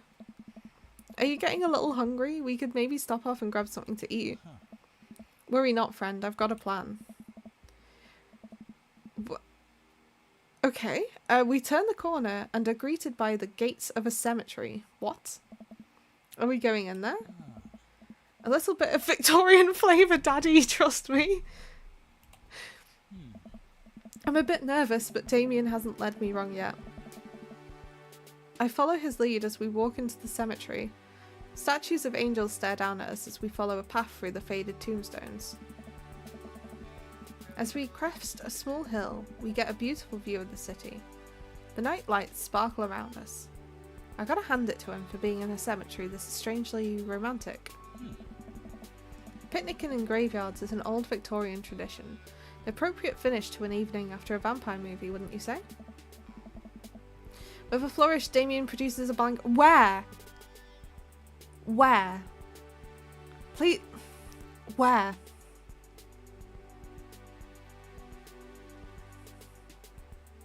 Where was bro hiding that?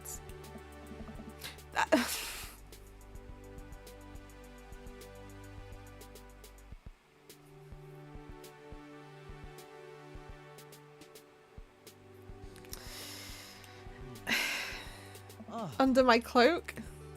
Oh, right. Damien unfolds the blanket and we both sit down, gazing out at the city lights. He produces a bottle of red wine and a fine selection of cheeses. Oh, I love cheese. I love cheese so much. In the Victorian era, there were no public art galleries, parks, or botanical gardens to speak of. Once rural graveyards became a more popular alternative to church burials, they become the only place that people could see beautiful plant life and find sculptures. That makes sense. This is pretty nice. I have a question though. How are you so okay with being in a graveyard but you had trouble handling a scary movie? Oh my. I wasn't. He sighs deeply. Okay, yes, I was extremely scared by that movie. I was not writing a book about blood magic in my head. I've never been good at those. I feel as if because of how I look and act, people expect me to love horror films, so I must play the part. Truth be told, I don't know if I have the constitution for them at times. Damien, I'm so sorry. If I had known, I would have suggested another movie. He put it in his bio that that's what he liked as well, though, to be fair, so he did lie about that. The blanket is his cape? No, because he said it was under his cape. I didn't find myself enjoying this one thanks to your help. Graveyards, however, I think there's something rather beautiful about death. Cemeteries are traditionally built away from cities, away from the realm of the living. It keeps us rather separated from us. To acknowledge death and become comfortable with it, I think gives us a certain intimate knowledge of ourselves. Sit amongst generations of those who came before us. Truly be alive in the midst of so much death brings me great comfort. Death helps me appreciate life, to savour every second. We sit and enjoy our food and wine. I don't feel sad anymore. Never thought I'd be comfortable sitting alone in a graveyard at night, but I actually feel very peaceful. Suddenly, it doesn't seem like we're alone. Off in the distance, I see a shadowy figure in the trees. What is that? Ah! I'm not sure. Hello, thank you for joining us, OC. How are you doing? It noticed us. I'm paralysed with fear as it begins lumbering slowly toward us. Its shape taking a more animal form, feral. I look to Damien for help, but he's just as afraid and transfixed as I am. I want to scream, but it's stuck in my throat. The creature is getting closer, moving faster. Ah! Woof! Oh, Oh. it's a dog. Is it Robert's dog? It's gonna be Robert's dog. As it finally comes into the light, the friendliest, dumbest little Boston Terrier I've ever seen pulls its owner towards us. You got an assignment to write a story? Oh my goodness, what story are you writing? Ah. The dog trots over to Damien and sniffs his hands. Damien looks ecstatic. He ruffles the dog's fur happily. What a beautiful dog. Hey, we both look up, not expecting to see... Yeah, I said it was Robert. I said it was his dog. He said it was a pit bull. No, it is though. That's what I mean. Like, I know it's not going to be... Like, I knew it wasn't going to be a pit bull because everyone was like, is it actually a pit bull? He probably thinks it's a pit bull. He's just silly. He's just a silly guy. Don't know, detective kind of Lovecraft? Okay. That's pretty cool.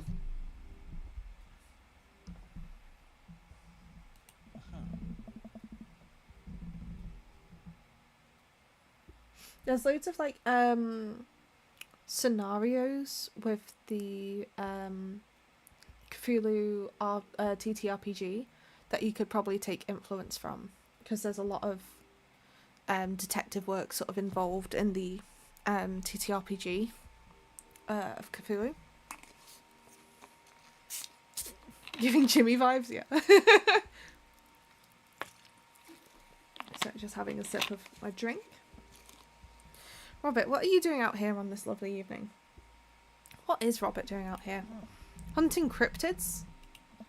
What? What? I didn't know you had a dog. This isn't my dog. Oh. So maybe he does have a pit bull, it's just that it isn't his dog. Hunting cryptids. Damien and I share a look. May I give her a treat? Sure, wouldn't give her cheese though. Not to worry. Unless he doesn't want to make out like he's got a stupid dog. Maybe that's why. Because he didn't want to sound like he was... That's what it is. He knows that it's not a pit bull, but he doesn't want to not sound like he's a tough guy. Dog laps up the treat and crunches away, tail wagging furiously.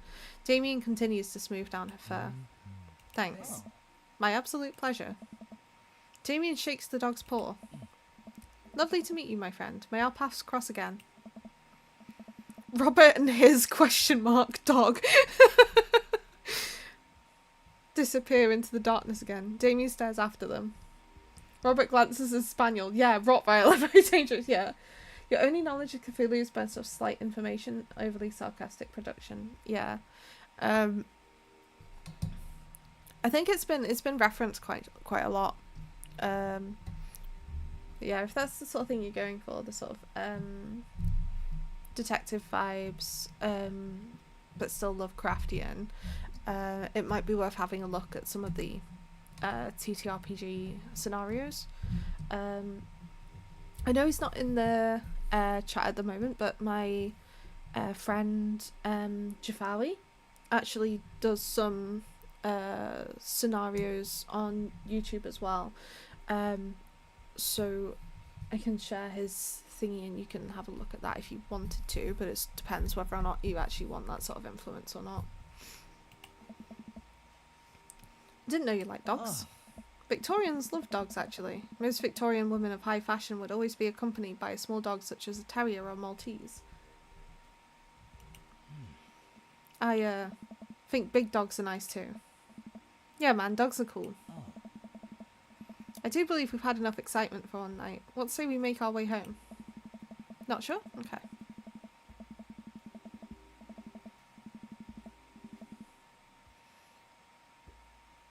Talk about like when the server... Yeah. Yeah, sorry. I think, to be fair, I'm just sort of putting off the server quite a bit because I just want it to be perfect. But I know it's not going to be perfect. I think that's the main issue. I think, to be quite honest, if I just get over that it's not going to be perfect, it'd be done pretty quick because I've pretty much done everything. I just need to sort out the bot for assigning roles pretty much. And then that'll be pretty much it. Oh. Like a proper gentleman, Damien walked me to my doorstep. Oh. Thank you ever so kindly for your company tonight. Damien, it was my pleasure. Daddy, if you'll allow me, it would bring me great joy to offer you a token of my affection. Damien reaches into his cloak and pulls out a folded, monogrammed handkerchief. He presses it into my hand. Wow, thank you, Damien.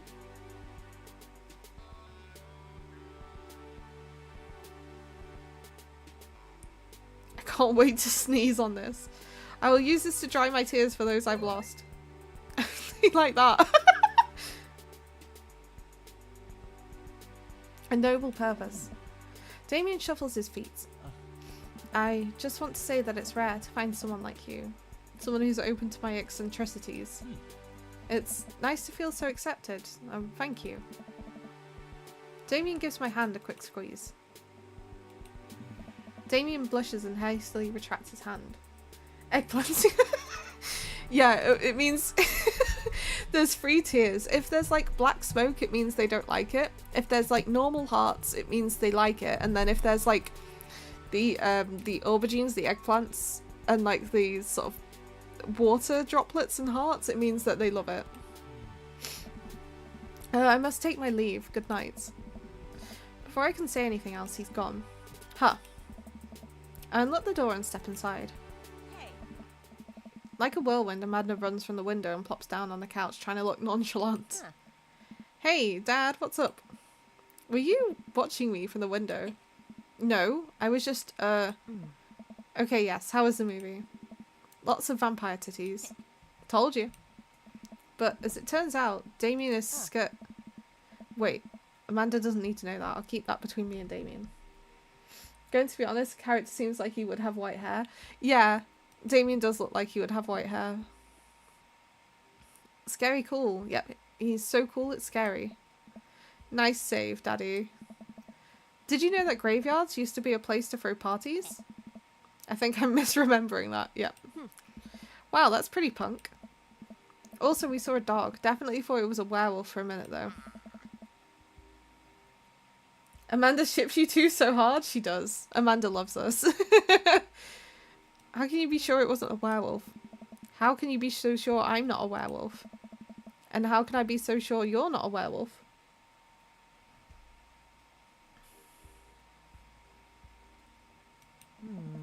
Really? Really, really?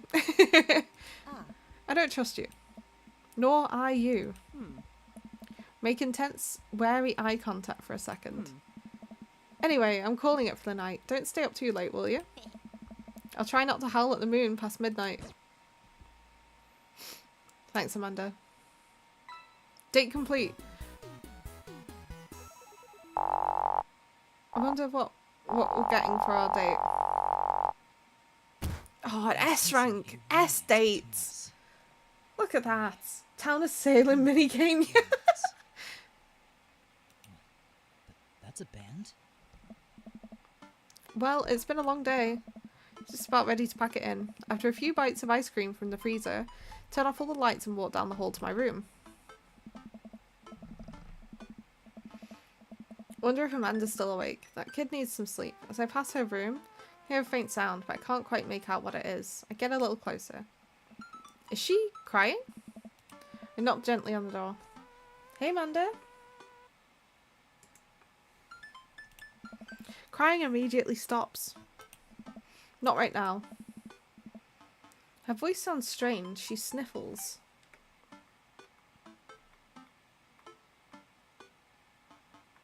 Was that voice acting? Yeah, there is some voice acting in this. Not loads. It's kind of like with a lot of voice acting in dating games, they usually say like a few little lines here and there, like okay, no, and stuff like just random little bits like that. In the dark, I can see Amanda's outline in the middle of her bed, knees hugged up against her body. Is everything okay? I don't want to talk about it. Did something happen? No, nothing happened. Go away.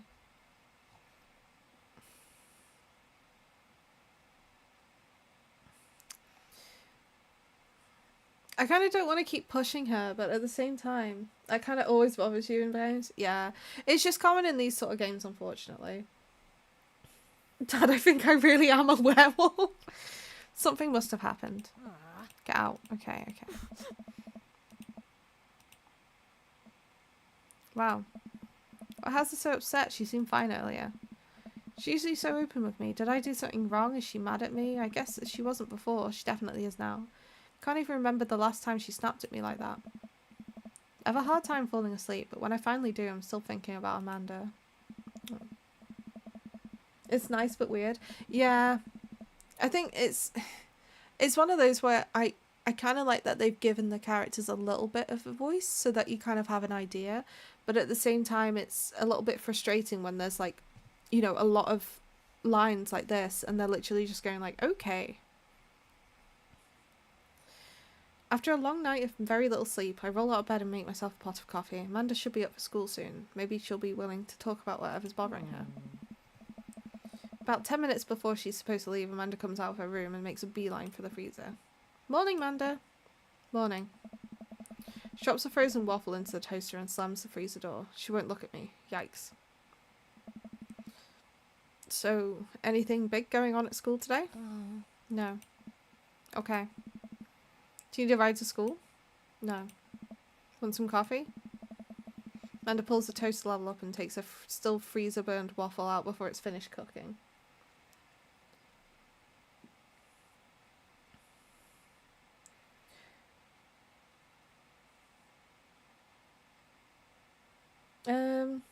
Yeah. With Fear and Hunger especially. I think, in a way, with Fear and Hunger, I'm glad that there isn't any... Well, I think the only real voice acting is, like, the girls screaming. There's, like, other weird noises, but... Except Pocket Cat, yeah. Amanda picks up her bag and storms out. Oh, okay. I haven't seen her act like this in a long time. It's usually short-lived, but it always hurts. Hopefully this blows over and things are back to normal soon. I sit back at the kitchen table and look at a picture of Amanda and I hanging on the wall. In it, I'm teaching her to ride a bike. Her face is a mixture of excitement and pure, unadulterated fear. Remember how determined she was. Every time she would fall off and scrape her knee, she would get up and try it again. Finally, I had to stop her before she was bleeding everywhere. Then she started to cry because she didn't think she needed bandages and wanted to keep trying. He says hello there. Yeah, he also meows at one point as well. As I put the bike away, she just stood in the middle of the street and screamed. Then I took her for an ice cream and it was like nothing even happened. After giving it a bit of thought, I decided that if I force it to talk about it, I'm only going to make things worse. But I have an idea. I start rummaging about for ingredients. I hear Amanda walk in the door. Instead of heading for the kitchen like she usually does, she makes a beeline to her room. She's clearly trying to avoid me. Hey, Pumpkin? What? Can you come here for a sec? There's a moment of silence. Yeah. I wanted to say sorry about last night. I'm just worried about you, kiddo. I get scared when I know something's wrong, and I get more scared when I feel like I can't do anything about it.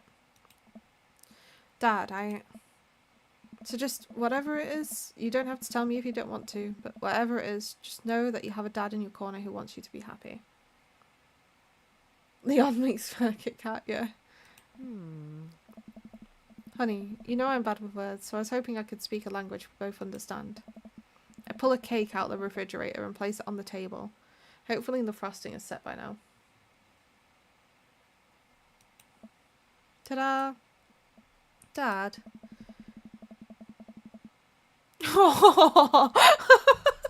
Sorry you're sad, but I support you 100%, heart.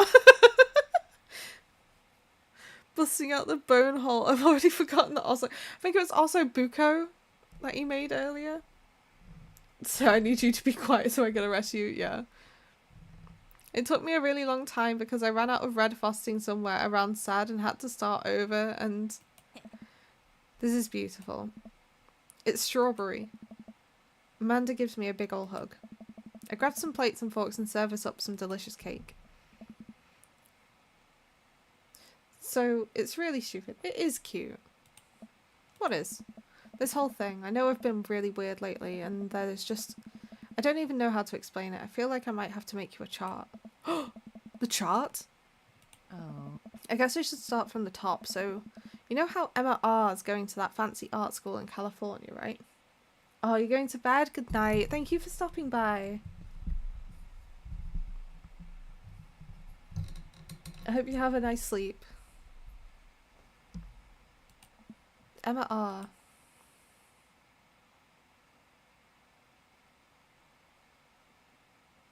Right, Emma P is her best friend, the other one. Good to have fallbacks like that one. Ever since she got the acceptance letter, I've been feeling like she's drifting away, you know? She's been spending a lot more time with Grace and Emma P. Just thought it was all in my head for a while, but then I found out from Rosie M. Both of the Emmas, Grace and Noah, went to a party at Mackenzie F's. On the same night, they all told me they were busy studying for the Calc IB. Fine. This is so many. I feel like I need to remember this, though, because I want to, you know, understand my daughter. Sadly, I didn't yet pirate Buko and can't remember it by cheating Osos. Might be 10-1 for both. This will be on the test, that's what I mean. Because the first one before, when it was like the one who puked in Bad Bath and Beyond, but that was Amanda. Amanda said she did that. Because we went and saw the spot that she puked in, do you remember? That literally happened. Alright, yikes. Oh. So, another important piece of information is, God, this is embarrassing. I, have a crush on Noah, and, that's a thing. What? Whoa, I had no idea. I definitely didn't know that. Okay.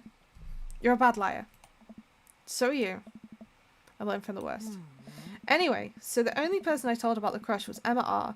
She promised not to tell anyone. I didn't confront them about the party thing because I didn't want to start drama, so I kept quiet and kept going about my business. And then one day, I invite everybody out to get nachos at the mall, and after not texting me back for like 2 hours, even though none of them ever put their phones down for more than 60 seconds, they all say they're busy, like simultaneously. So I tell them, never mind, I'll just eat nachos at home, right? But we were out of chips and I really wanted nachos. Totally understandable. So I go to the mall anyway, go to the food court, and who do I see there but Grace, Emma P, Emma R, and Noah, all hanging out together and eating nachos without me. What?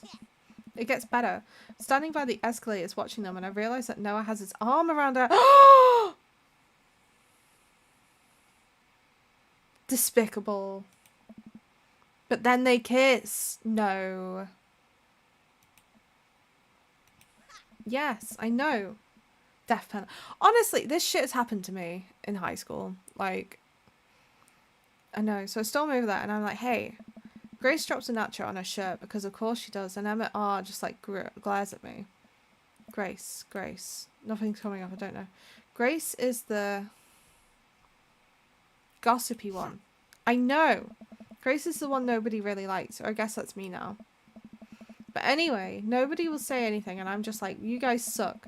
Which I realise is not the most eloquent thing to say, but I was very angry and really embarrassed and just wanted to get out of there.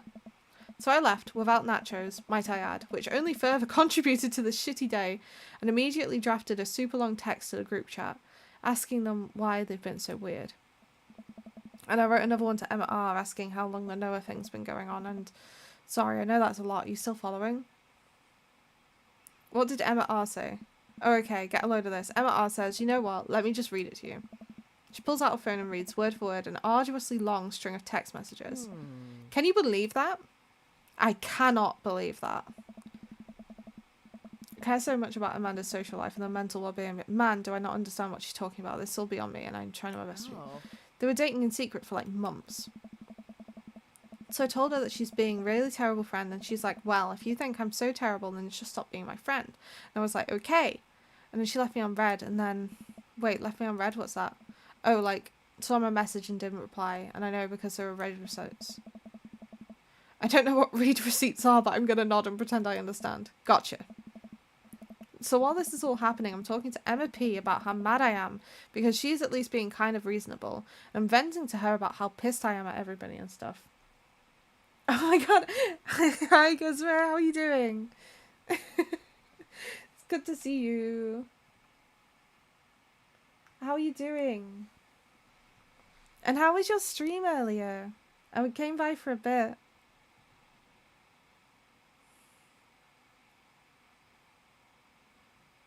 EP. It is pretty late for you at them. It's like 20 past 10, is it?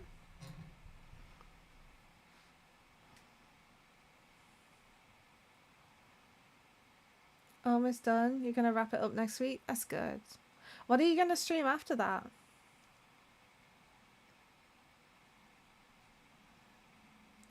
It's my secret gap. I'm always EP. Yeah. Yeah, I feel that.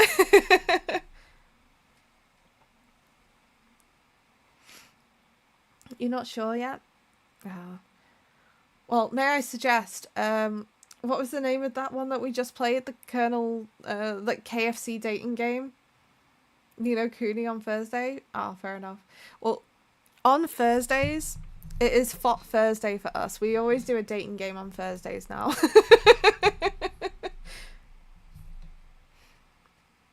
This is your stream? I know. Giving teenagers read receipts is like giving soldiers bazookas.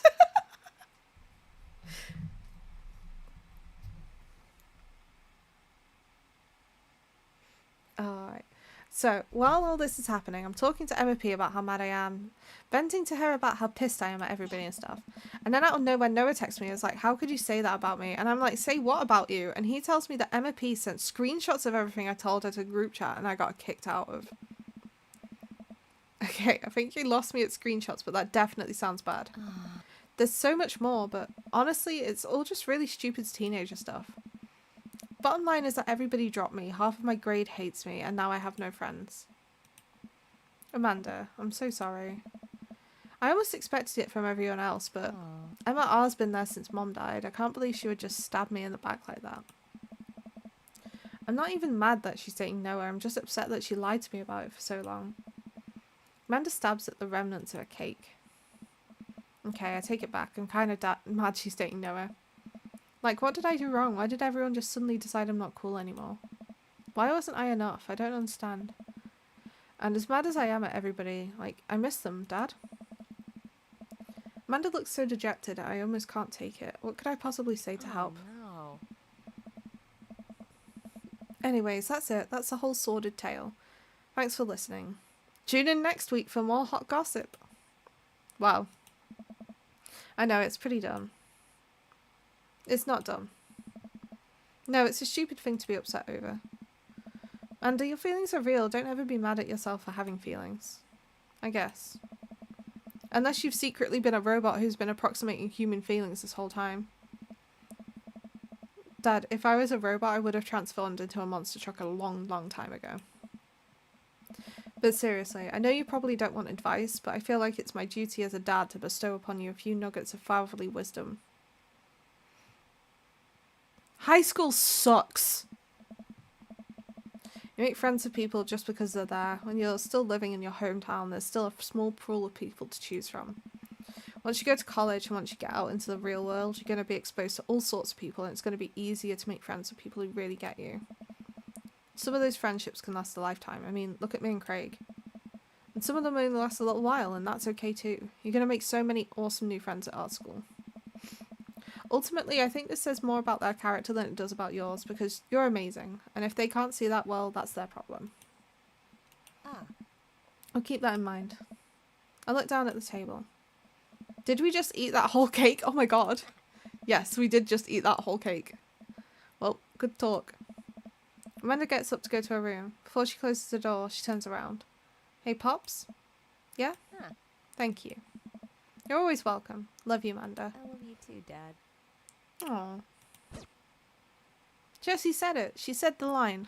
Welcome. You've got dads. Oh, Craig's messaged us again. Hey, Craig. Hey, dude, I've got the... What? I don't think that means what you think it means.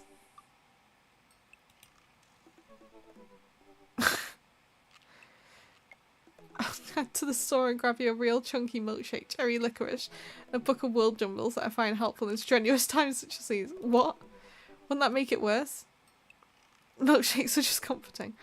Wait, why are we talking about this? I feel like running. Yeah. Want to come with me to the gym? I don't feel less excited about that than getting you home remedies.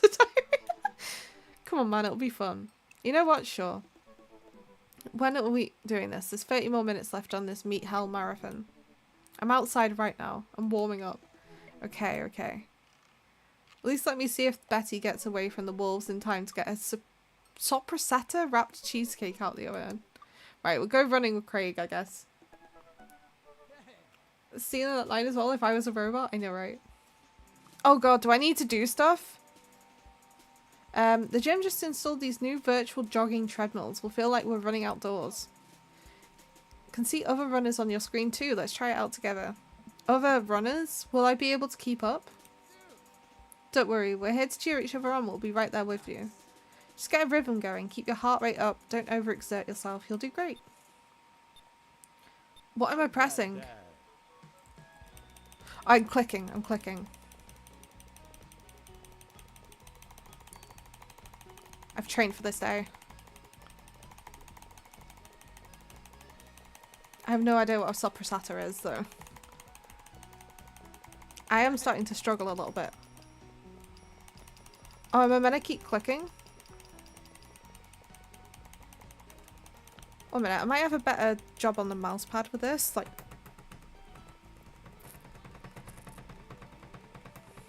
I don't know if it's any better, actually.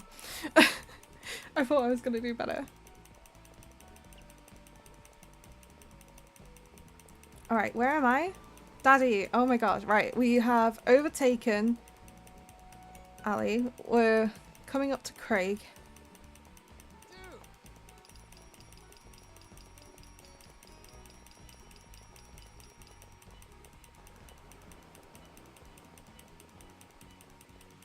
Oh my gosh, my finger. The eggplant is wild, I know. Oh my god, my hands are getting tired.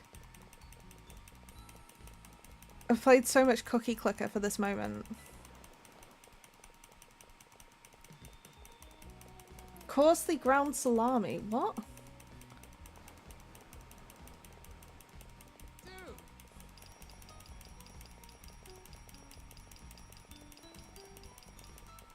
Oh my god. Ah, my hand. I'm getting... My finger is like starting to really hurt.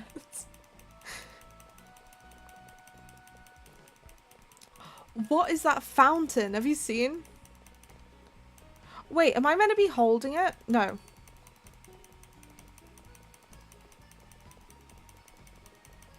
It's like when I started holding it, I started...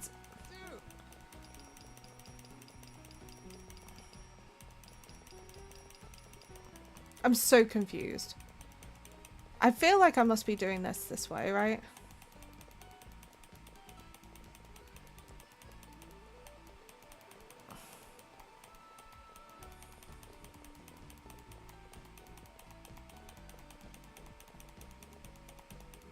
How long is this going on for? Do I just keep going until I'm too tired? Is this a thing? Like what?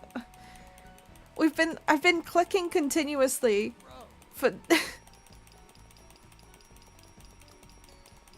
Do we need to come in first? Oh wait, is this the end? After I've just been complaining? Oh. Oh, my hand. My fingers. S++! Hell yeah. Oh. Owie. Way to go. Welcome. You've got dads. Right, we're gonna message Damien again. Because Damien was nice.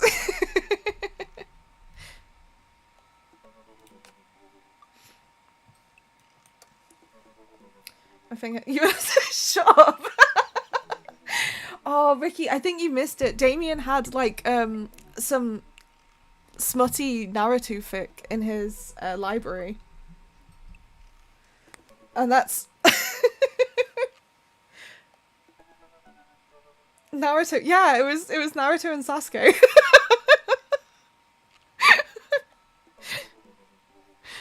uh.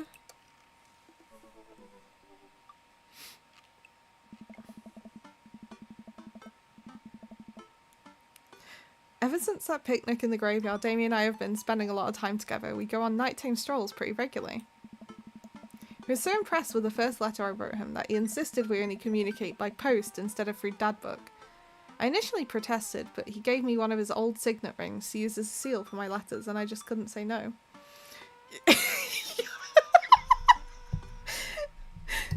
Yeah. No, but it was like a physical book. And it was well worn as well. They described it as like we picked up a well worn book, and as we opened it, that's what was in it. He was so yeah, we've done that. Hang out with that goth dad again? Please, Amanda, you know his name. And yes. Be honest with me here, Pops. Is he actually a vampire? I remember you inviting him into our household at one time, and I've seen The Lost Boys.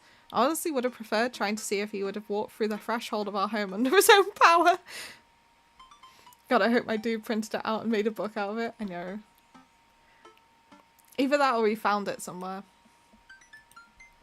Yes, Amanda, I have become Damien's familiar. I am compelled under his curse. I'm sorry, sweetie. Ugh. Turn into a bat. Like the Death Note. I don't think... Aw. What's the point of being a vampire if you can't turn into a bat? Well, okay, I'm off. Oh. Are you taking the car or are you flying off into the night on the leathery wings of a bat? One of those. While I'm out, can you throw away the garlic bread that's in the freezer so I don't die? That would be great. Keeping it here is insurance, you understand? That's my girl. Damien and I walk along the water's edge chatting. Damien's cape, I mean cloak. He hates when people call it a cape.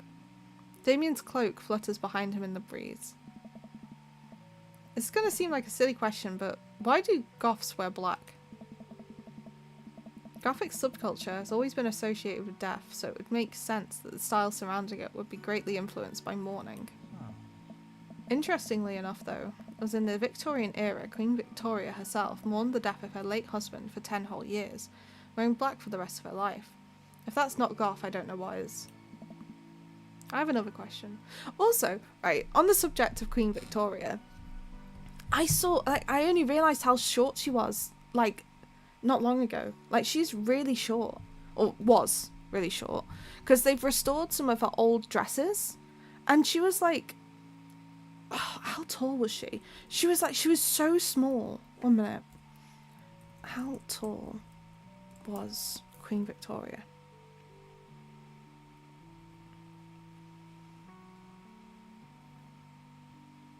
Also, dying at 81 years old in 1901. 81, that's a good age.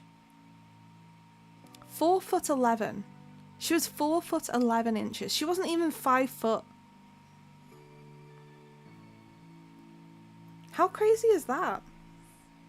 She was a short queen.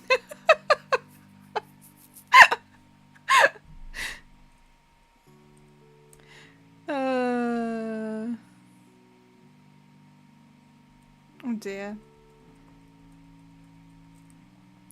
I have another question. Oh. Go ahead. Okay, size queen. How are you so comfortable with death? You mentioned in the graveyard that it helps you appreciate your life or something? Oh, I've experienced several losses over the course of my life, and I truly believe that the only manageable way to cope with it is to accept that death is simply a part of living.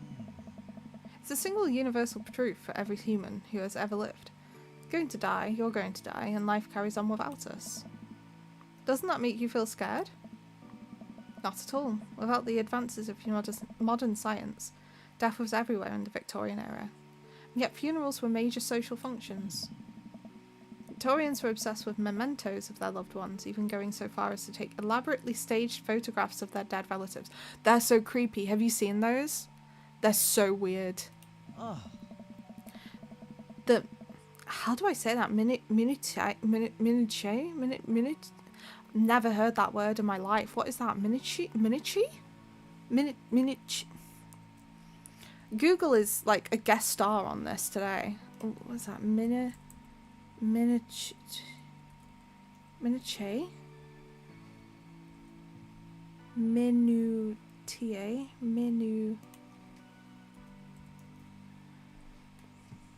Minutiae. Okay. Minutiae. Okay. Minutiae. Tiny details, thank you. Oh, thanks, Jay. I've just seen that you put that in there as well. I was looking at it. Minutiae of mourning was so complex that there were set periods of grieving that were deemed acceptable based on who your life had passed. Now we don't have any of that. If you lose someone, you end up feeling lost yourself because we have no modern equivalent of those formalities. We need to allow ourselves time to grieve, to feel that loss fully, but not allow it to consume us. Apparently saying it slightly wrong this entire time. It's a learning experience for all of us. You know, we've learned so many things from this game. I believe it was a waste to spend your life dreading the end of it. The time we have here is brief and fleeting and occasionally cruel, but it's at all times precious. To stare death in the face and live despite that, I think, is a noble existence. Save the mourning for the dead. Wow, that's beautiful. I can see the moonlight in the bay glint off of Damien's eyes. He smiles. We turn to the harbour and watch ships pass, breathing in the salty sea air. I look to Damien again and can't help but be entranced by his charm, his mystery. I find everything about him so fascinating. I lean in closer to Damien, closing my eyes as I do so. I'm so sorry I have to take this. Has Lucian just cock-blocked us? Damien steps away from me to answer his phone. Oh no, I hope it isn't Lucian again. That's what I'm saying, bro. After speaking in hushed tones for a few moments, Damien returns to me. Everything okay? really? There's an emergency. Lucian? Huh. No, thankfully, but I must take my leave. Oh, okay. Is there anything I can do to help? Huh.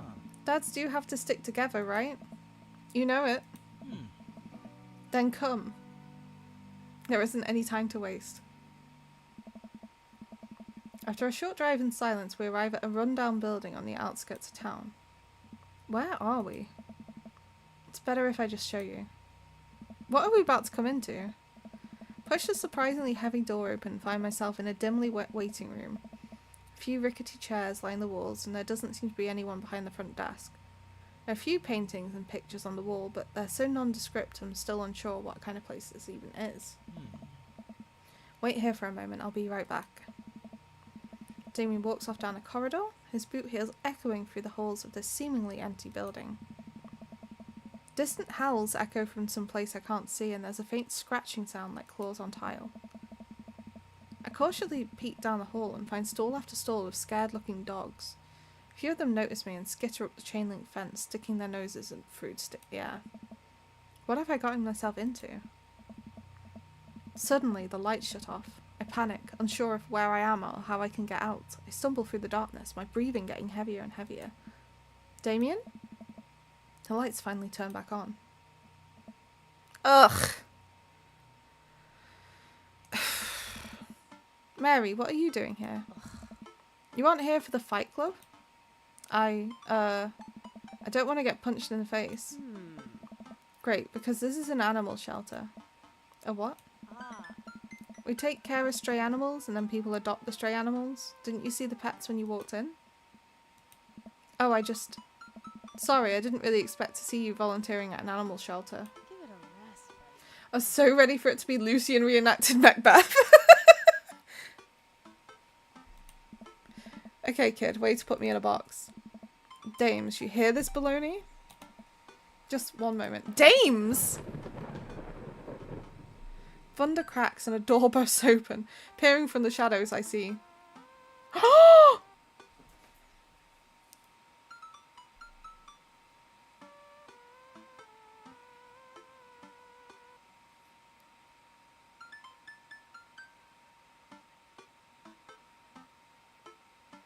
I'm gonna cry. Look at him. He's... Oh. Oh. Hey. It's Damien.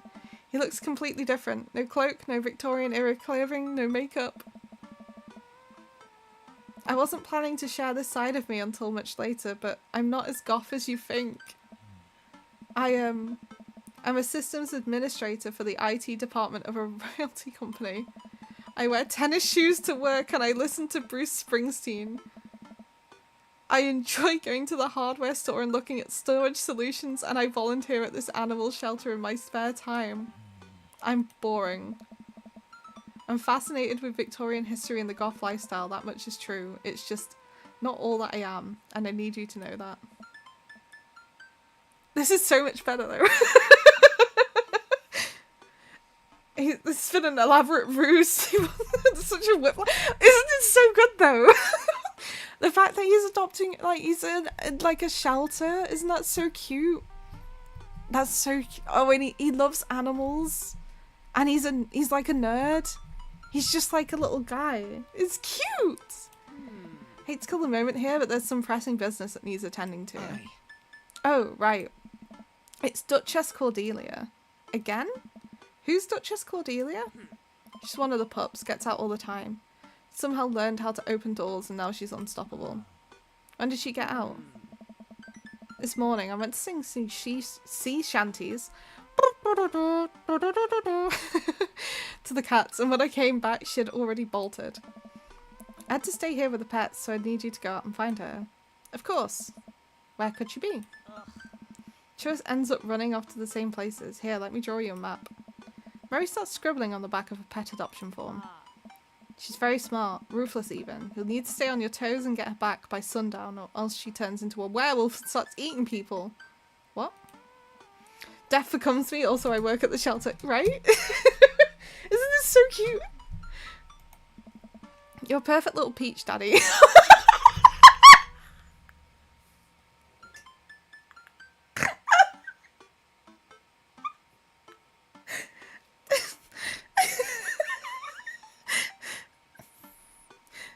Scribbling on the back of a pet adoption form, suddenly expecting aquaculture scam. Yeah, right. We just don't want her to be stuck outside when it's cold. Oh. I'll grab some treats and we can hit the road. Jamie and I look at the map Mary created for us. The ocean or whatever. Bayside, Mary's sick pad. Smalls, Dames, other nerd's house.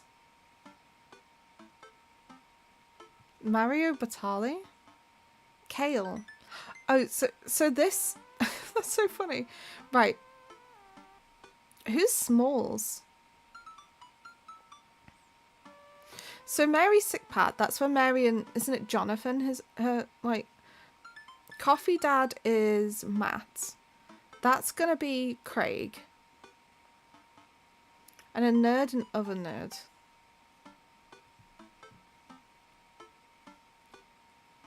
Oh, I'm Nerd's house, so we're Nerd. At least you're not other Nerd's house. It looks like you're moving up in the pecking order. Congrats, kiddo. Where should we head first? I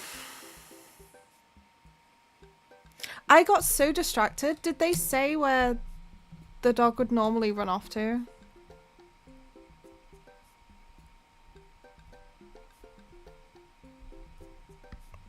I was fully distracted by the fact that Damien is in a polo and glasses. Rather than his usual goth attire. I got fully...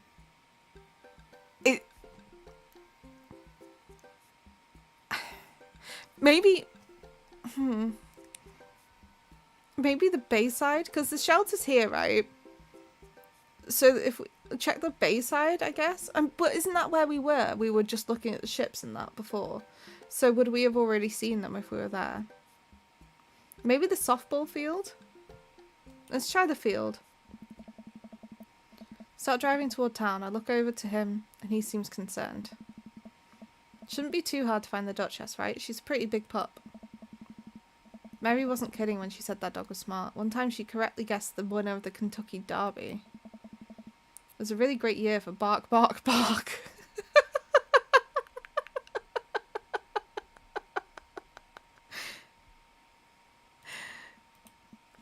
I don't know. What do you think our odds are, Daddy?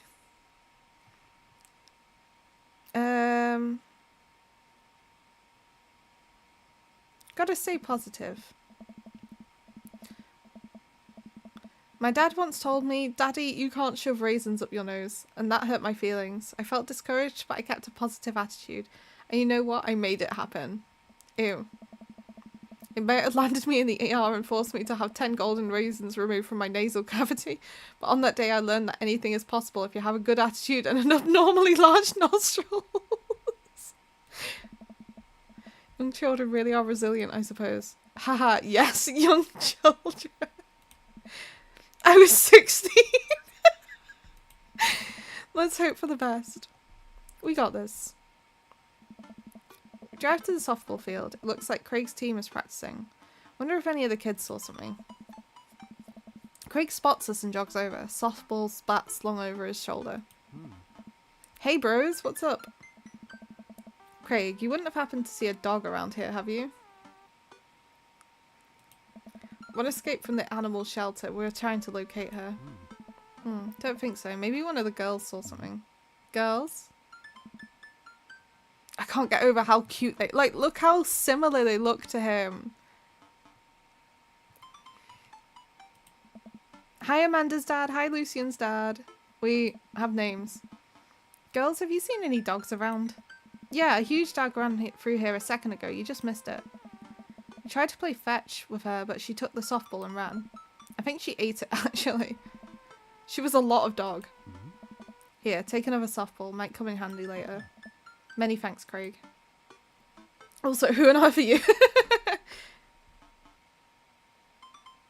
They said they just ran through here, right? So, if we go to the aquarium... Damien and I stopped by the aquarium. Everything looks in order here, but it might help to get out of the car and take a look. You seen anything? No dog here. Not even any sign of her. Do you know that penguins are considered the goths of the sea? No. Damien, I want to believe you so badly. Okay, right. Coffee spoon? Park in front of Matt's coffee shop and walk inside. It seems like a slow day. Matt sits behind the counter reading a book. Hey Matt. Didn't expect to see you two today. What's up? Have you seen any stray dogs around? Can't say that I have. You looking for one? Can you describe them to me? Enormous. That pretty well covers it. Cool. I find strays sticking for food scraps in the alley up back sometimes. I'll be sure to keep an eye out. Head back to the car. Okay. Right, let's go to the Bayside then. We arrived back at the Bayside. Just like old times, eh? I remember it as if it were yesterday. I mean, earlier today. So what do you think? Any sign of the pooch? None yet, although who knows if she made it onto any of these ships. Duchess would do that. Wouldn't put it past her to know how to navigate in rough seas without a compass. Very smart. Pops? Damien and I turned to see my daughter. Amanda, what are you doing here? People sometimes claim the Chinese for penguin is business goose, hoping that I can eventually will that into being true retroactively. Oh, that's sad. I wish it was a business goose. That sounds hilarious. Did you think I just stayed inside all day, vegging out on the couch and watching TV? Damien is the kind of day with Suwoo. Suwoo. Oh, sorry, what are you doing? I'm heading home to go veg out on the couch and watch TV. Had to get a burrito first. Young miss, have you seen a dog around here? Oh, you bet. I saw a Pomeranian with a bow around its neck. I saw a big old Doberman named Henry. A stroller full of Yorkies, a Greyhound, a Golden Retriever. Do you see a Mastiff anywhere? No dice. But I definitely have remembered that. Gotta run though, I hate that they're calling it a Rito. That's about 10 minutes before the soggy cheese breaks down the molecular structure of the tortilla and makes it all soddy. You understand? I do?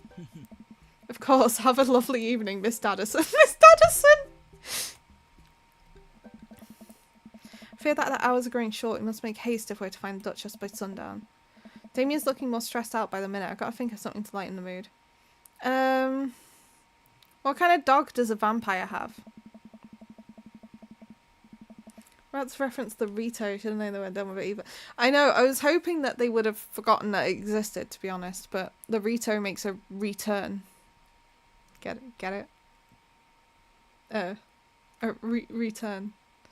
I would imagine it would be unwise for a vampire to take the company of a smaller mammal for the means of companionship. It would be too tempting to. A bloodhound. I was going to say a bloodhound, Damien. Oh, he hated it. No, Damien. Oh, yes. Haha. Jeez. Keep reading Damien directions from the map as we drive around town. Right, the cul-de-sac we've not checked yet. Drive through the cul-de-sac and everything seems to be pretty normal. It looks like Brian's doing some yard work. Pull into Brian's driveway and hop out. Hey, don't step on the draft. I just mowed. Have you seen any unusual activity in the area? Aside from your underwatered lawn? Alright.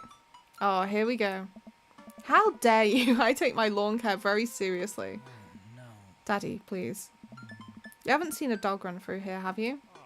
Well, a few hours ago I heard Maxwell barking at something. When I came outside, my garden had been torn to shreds. It's going to take forever to retill the soil. Could be a dog, or a rather feisty raccoon. Whatever it was, it must have been hungry. Ate all my tomatoes. Very sorry to hear about your garden. If you need assistance restoring it to its former glory, please don't hesitate to contact me. Will do, buddy. Good luck finding that dog.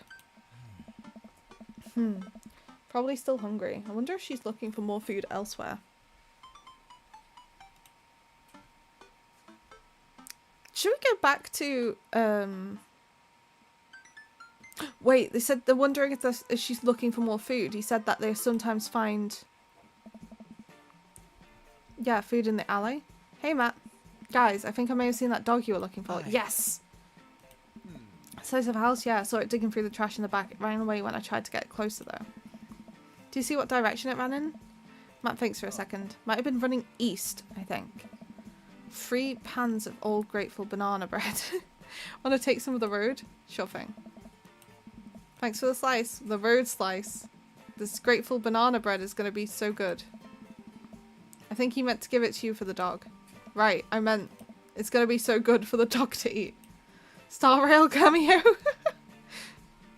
I feel like we're right on track. You think? If we keep this up, we'll find the Duchess in no time. Hey, if you like dogs so much, why don't you have any? Lucian is severely allergic. I wouldn't put him through that. Aww. But there are still dogs in my life, so for that I'm grateful. There's about to be one more dog in your life, buddy. Splendid attitude. Let's not waste any more time. Verily. Right, so we were at the Coffee Spoon. He thinks they went east. So east is back this way, right? But we've literally just been here though. I'm worried that he's like gone further east to Bayside. Got that dog in him. The dog in question. This guy down here.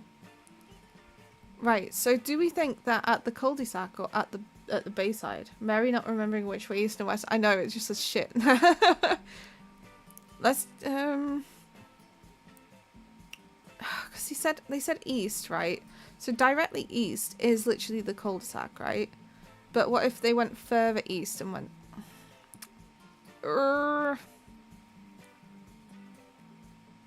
Let's do Bayside.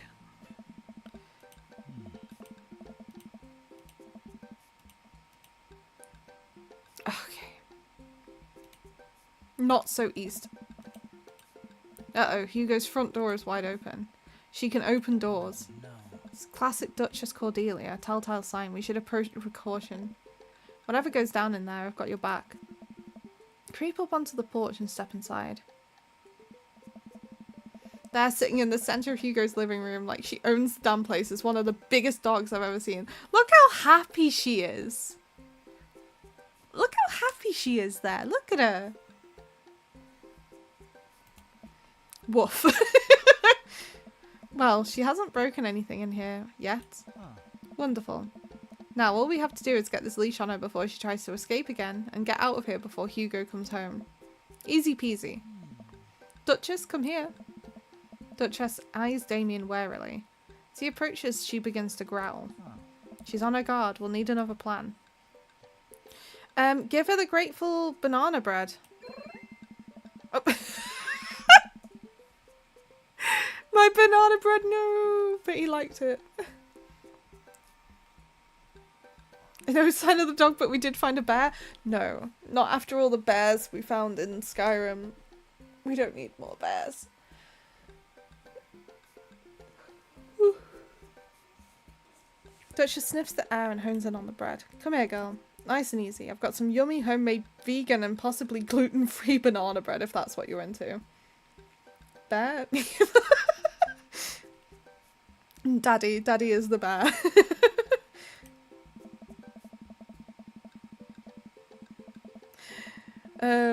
Duchess cautiously approaches me and gives the bread a good sniff before gently taking it from her hand, dropping it onto the ground.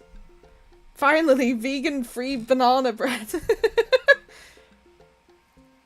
Like dogs, dropping it on the ground like dogs do for some reason. She curls up and starts munching on the bread. Success! Damien walks up behind the Duchess and attaches the leash to her collar. She immediately notices and starts whining. Time to go home now, Duchess. Damien gives a tug on the leash. She won't move. Duchess, what happened to our rapport? You and I used to be bosom buddies. Oh, see, he loves the word bosom. She still doesn't move. She's huge. There's no way we could even try to lift her. Well, this is a weird situation to be in. What's a vegan-free banana bread? Is it free of vegans? Maybe. Who knows? I think we're literally trespassing in our friend's house with this large dog. What are you nerds doing? Oh no. I hate Ernest. He's so annoying. Ernest stands in the doorway with a plate of pizza rolls. We're definitely not trespassing. What flavour pizza rolls are those? Pepperoni blast. Nice. Duchess notices Ernest and starts pulling against the leash. Are you calling me a nerd? Yeah. Back into the cask with you, Ernest. Yeah. We need to brick Ernest up in the wall again. It's a long... Duchess suddenly breaks free from Damien's grip and hurtles towards Ernest. Ah! Ernest and the Duchess fall to the ground. Pizza rolls fly everywhere. This is bad. Ernest, are you okay? Ernest feeds the Duchess a pizza roll. Hey, she likes pizza rolls! Ernest sits up, but the dog keeps licking his face. Oh, hey. Hugo stands at the door looking like he's at a loss for words. Sweet manchego. What was that? What? Why are you guys... Whose dog is this? It's a long story, but it involves a large dog who knows how to open doors. Boof! Hugo, may I present to you Duchess Cordelia? How do you do? Boof! We're friends. The Duchess looks at Ernest's face. She's from the local animal shelter. She got out when we were chasing her all around town. Your house was her final stop. Dad, can we keep her? I don't know. Ernest, I don't know if we're set up to take care of her. Wait, did you just call me Dad? Come on, please. Look how cute she is. I have been talking about adopting a dog for a while. But you have to promise me you'll take care of her. Yeah, I'll give her all the pizza rolls her little heart desires. I suddenly remember what's on the back of this map and pull a pen out of my pocket. Got the forms ready for you if you. It is an Aqua situation. It's the Church of Aqua. You were so right, Jay. I'll even waive the adoption fee since, you know, we technically broke into your household. Oh. Well, alright, it's a deal. Hugo steps onto the porch with us and signs the form while Ernest plays with the Duchess inside. Shill seems happy to be with his new friend. Ah. I know, he called me Dad, can you believe it? That's so cute. Damien places a hand on Hugo's shoulder. I certainly can. I think this will be really good for Ernest. Should teach him some responsibility. You should probably look into getting better locks on your doors though. The Duchess is a wily one, but do right by her, she'll love you two forever. Thank you. Big deal, everyone calls me Daddy. Call me Daddy. Daddy Daddison. And long story short, the Duchess now lives in a happy home and neither of us were charged for breaking and entering. So all in all, I think it was a fine day's work. Nice work, you two. Daddy, you could be a valuable asset to our team of volunteers, you know. If you ever feel like petting some puppies, hit me up. Mary, I always feel like petting. Who doesn't feel like petting puppies? Mr. Daddison with my daddy, call me Daddy. It was so funny before when they was like saying, my dad once told me, Daddy. Mary starts to leave. And one last thing. Damien's been telling me all about you. Glad he finally brought you around. Oh, yeah. Damien's my special boy. I love him. We go way back and I got a vested interest in his health, success and well-being. If you ever hurt him... Mary, Hey. you can fill in the blanks. I gulp. Yes, ma'am. Mary leaves me alone with Damien. So, about the whole goth thing. I, completely understand if you aren't interested in me anymore. What? Am I missing something here? I'm not a cool goth prince. I'm boring. I own 5 pairs of 5?! That's quite impressive. I wear dumb glasses. Don't you care? They're not dumb. He looks so nervous. Damien, do you really think I only like you because of all the goth stuff? That's all cool, but the best thing about you is how passionate you are about the things you love. Oh, thank you. Yeah, we hit 100. It was crazy. I was so excited. we hit it when I wasn't even online. Like a few days ago. It was like I got like some followers. I don't know what happened. But I'm so I'm so overwhelmed. We've almost hit 250 on YouTube as well, which is crazy. Like 250 subs. I think I'm at 242 at the moment. My goal was 250 for the end of the year, and we've almost hit it. So I'm like so overwhelmed by everyone's support. Everyone's been so wonderful.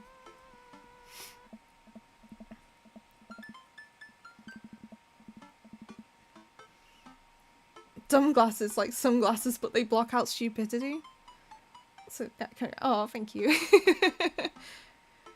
History, art, Victorian fashion, dogs, storage solutions. It doesn't matter what it is, you care, and that's awesome.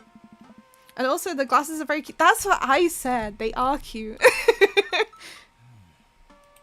You don't think I'm boring at all? If you're boring, then I don't know what that makes me.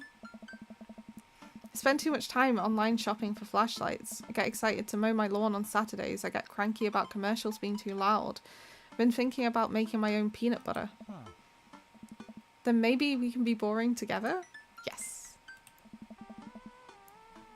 It would never be boring if it was with you. Damien suddenly closes the... It's... Oh. Lavender and rose... Oh.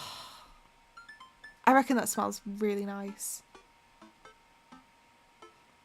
I've just recently, I say recent, like a couple of weeks ago, my dad got me like a gift set of like all lavender stuff. It had like Posh lavender soap, it had lavender bath bomb, it had like these little shower disc things that you put at the, like you put in your shower, and it steams up and it makes the whole shower smell of lavender, and like the little sort of potpourri thing of lavender that you put in like a drawer.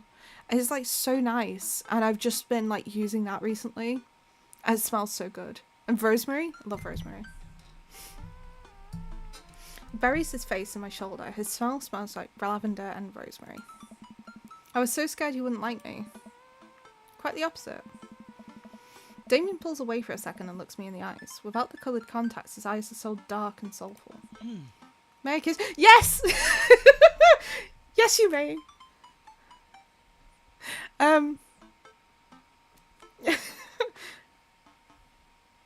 How do I say yes? Of course. I'd love that. He smiles slightly and leans in, giving me a gentle kiss. He pulls away and gives me an intense look.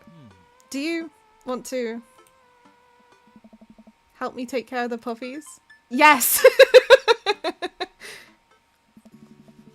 Damien and I arrive back at the cul-de-sac, our fingers intertwined. Like a proper gentleman, he walks me to my doorstep.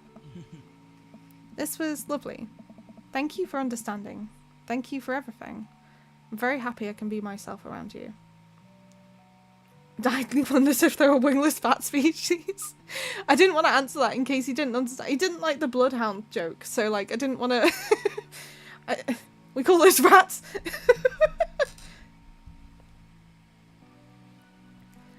Oh, I'm glad, but I have one request. What's that? Can we keep sending each other letters? But of course. Damien kisses me one last time before turning around and heading home. Oh! Amanda runs back to the couch from the window and tries to look as nonchalant as possible. Hello, Father. I was sitting here on the couch this entire time. Hi, Amanda. So, are you guys, like, starting a vampire coven together? Oh, plot twist. Mothman. Damien's actually Mothman. Oh. Would anyone be mad if he was actually Mothman? I don't think they would. I didn't see it coming either. Huh? Genius. Well, whatever's happening, I'm really glad you two are happy. You deserve it, Dad. Oh, shucks.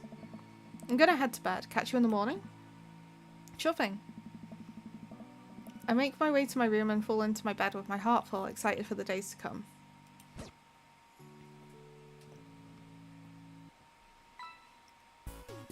I don't think we're getting an S for this one, because...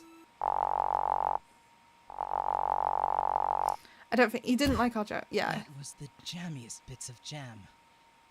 Is this... Is I'm that... not quite sure what that one means. I read it in an article once about the Victorian era. Is it Dan Avidan that's voicing, like, Damien? I need to check, because that's... Oh, we got an achievement. 1 minute. Alright, who voices Damien in Daddy? Dream Daddy.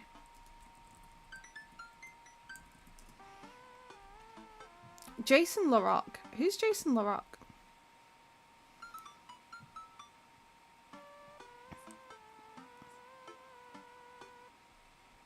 Actor. Let's see. Because I thought it was... It sounded like Dan from Game Grumps. And I only thought that because... Obviously, I know it's a Game Grumps game. So I just assumed incorrectly, obviously.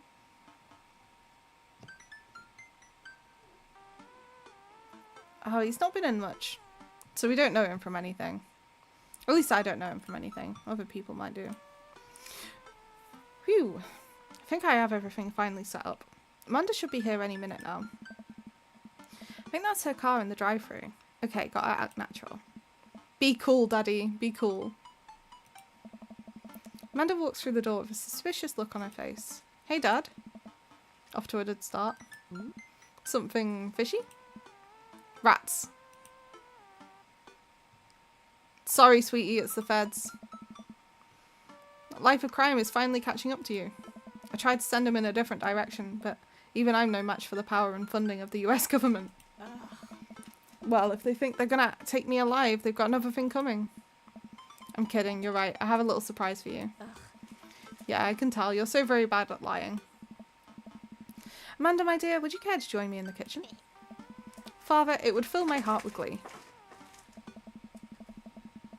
I lead Amanda over to the kitchen table where a present lies covered under a tablecloth. It's nothing special, but I wanted to get you a little something. You graduated high school last week, and I know you told me not to make a big deal about it, but... Oh, Dad, you... I dramatically whip the cloth off the table. Amanda's jaw drops. No way!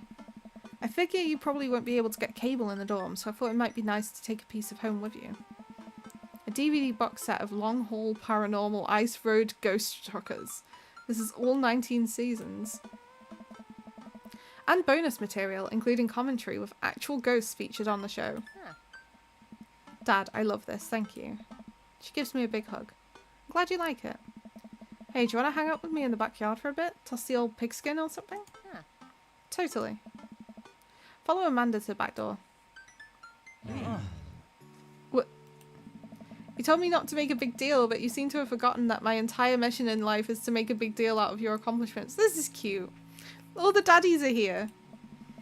So consider this your graduation party. Surprise! Dad, everyone's here. Well, yeah, everyone wanted to come and support you.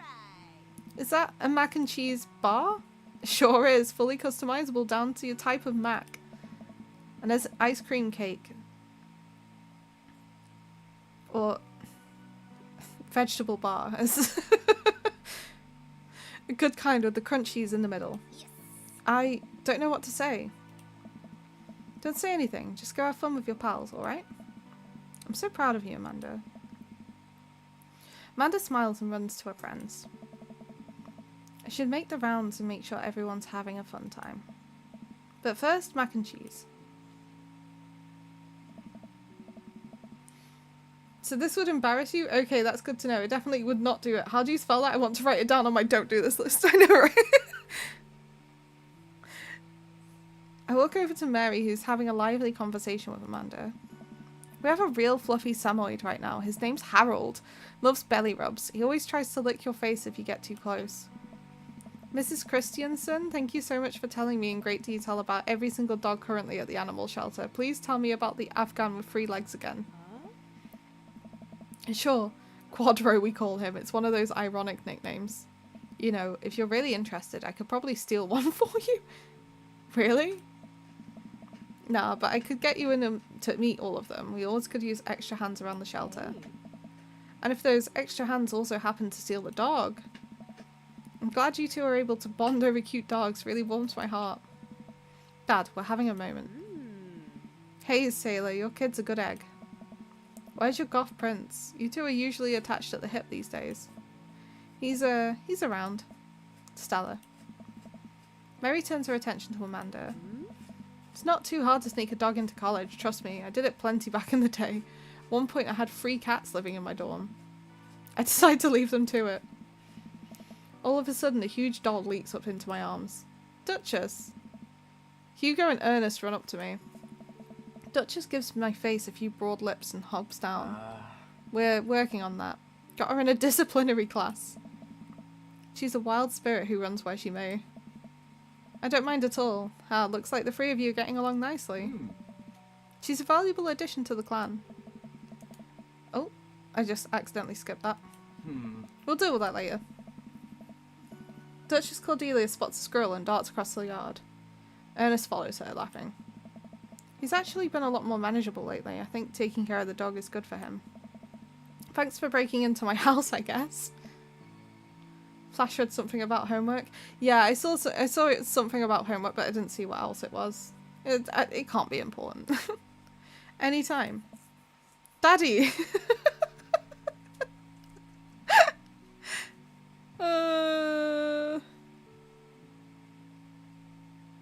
Oh dear.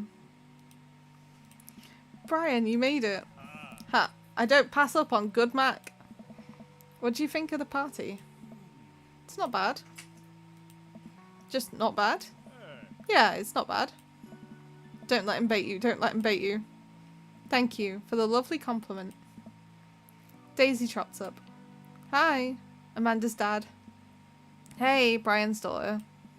See how that feels? This is a really great party. Thanks so much for inviting us. You're very welcome. Very welcome, tiny child who knows how to pay a compliment. Brian and I lock eyes. This isn't over. Hey, bro. Bro. This is a real rager, taking our older age into consideration.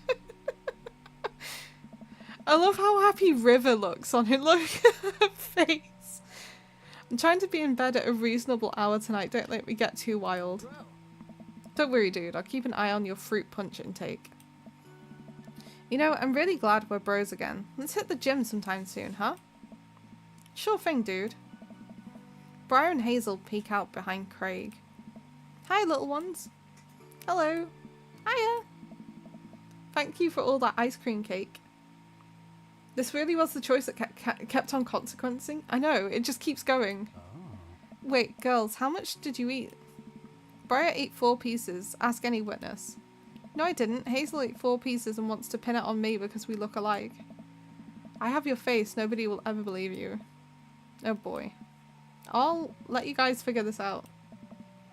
Good seeing you, Craig. Let's hang out soon, yeah? Nice. Totally. Tell Amanda congrats for us. Looks like you've settled into this neighborhood quite nicely. Yep, couldn't ask for a better cul-de-sac. Oh. Well, I'm glad. Hopefully... Oh, it's Joseph, not Jonathan. I got his name wrong. Whoopsie. We'll see you more at church events. We've got a big schedule planned for the rest of the year. Sure thing, Joseph. Maybe if you aren't doing anything later, we could hang out sometime. Sure, Joseph. That would be great. Well, see you later. Hugo comes up to me with a plate of mac and cheese. Hey, The perfect cheddar to mac ratio. Beautiful work, Daddy. Thanks, Hugo. You know, I'm really pleased to see Amanda going to a dream school. I'm glad she turned it around for finals. Me too. That scholarship money will really help. Amanda walks by and pretends not to see Hugo. Amanda, say hi to your old teacher. Hey. Congratulations on graduating. I know you're going to do great things at art school. Haha, yeah, thanks. Amanda starts to back away. Wait, I just realised you're not my teacher anymore, so I don't have to be afraid of talking to you. You no longer hold power over me. ah, You're right. Go forth, adult. I can no longer give you detention. Yeah, I'm gonna break anything I want and there's nothing you can do about it. Are you still mad about that time I gave you detention for breaking my globe? Ah. Nope. oh, And I'll have you know that the globe didn't even fit through the basketball hoop in the first place, so... She'll fit into college just fine. Hey. Hey. Robert gestures gravely to the snack table. Good stuff. Yep. See you later. hey. What was that? Hey man. Matt. Let me know when Amanda leaves for college. I'll have a fresh batch of grateful banana bread ready for her. Thank you. I know she'll love that. Good talk, right? Hey, Amanda's dad. I turned to spot Lucian working up to me. Yes, Lucian? Thanks for inviting me to your party. Anytime, bud. I know we had a rocky start, but I'm glad to know. I hope you know how much your dad cares about you. Yeah. My dad's had a rough couple of years, and I know that it must not have been easy to raise me alone. He's kind of a weird guy, but I love him a lot, and seems like you make him happy. So, you're cool in my book. Thank you, Lucian. That means a lot to me. Sure. Let me know if you want me to give you a stick and poke sometime. What? Thanks for coming by, Lucian. See you around, Daddy. What's a stick and poke? I don't know if I want to know.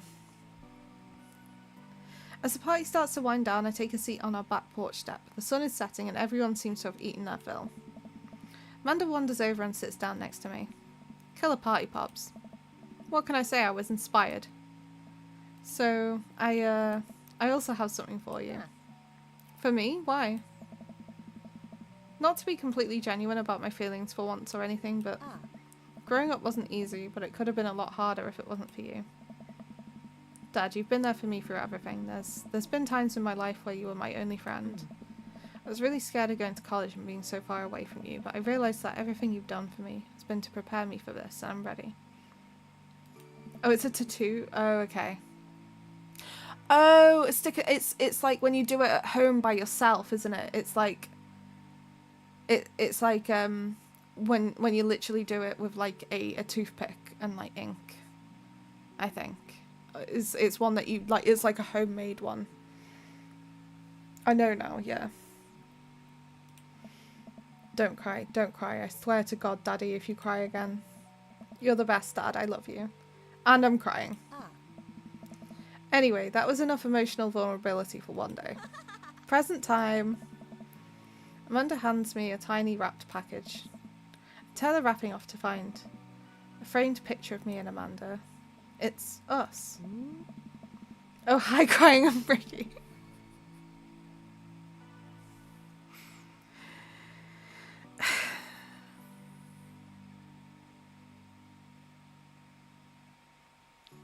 You missed all the vegetable bars before.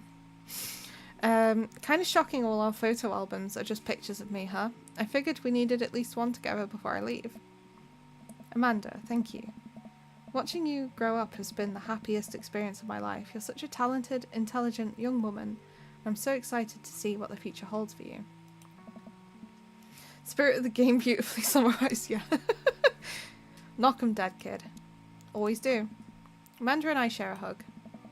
This is only the beginning, Pops. Plenty more memories for us down the road. Memories to make and stuff to break, right? Oh, I got a good Amanda ending! Yay! Gonna break so much stuff intentionally and unintentionally. You're probably gonna have to pay for most of it. It would be my honour. Amanda hops up. Looks like someone's been waiting to talk to you. It's Damien. Glance over to the back of the yard where Damien is sitting on a bench beneath our cherry blossom tree. He smiles at me. I'll leave you to it. Me and the Emmas are gonna go get ice cream. Love you, Pops. Oh, so she's friends with the Emmas again after all that? Honestly, I'm surprised.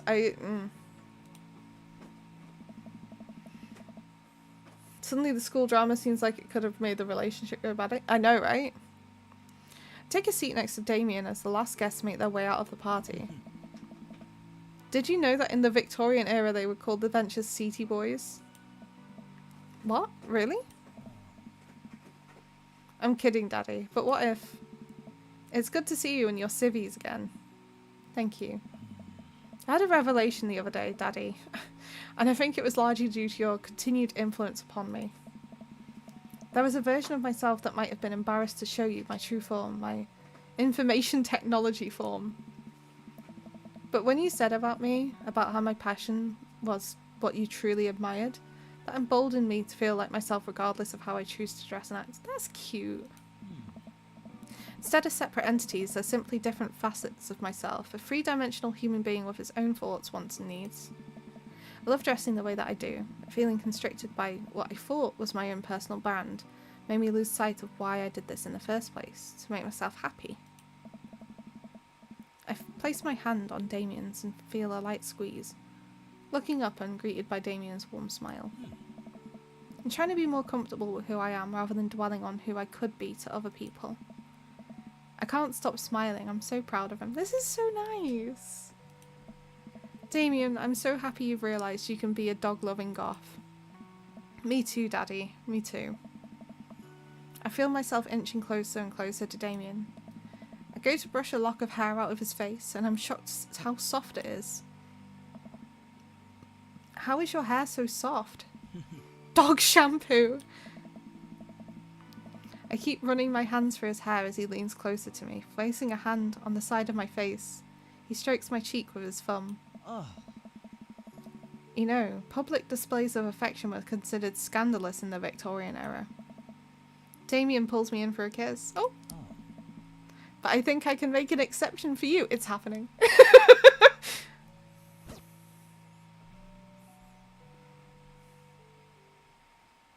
Oh! Fade to black as we spend the night with Damien.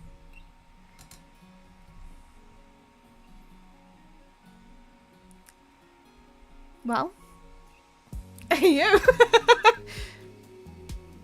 Oh, there we go. We've got all the voice actors here.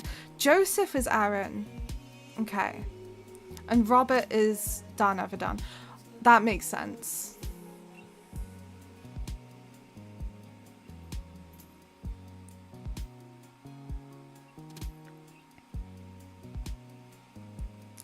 Well, we made it, everyone.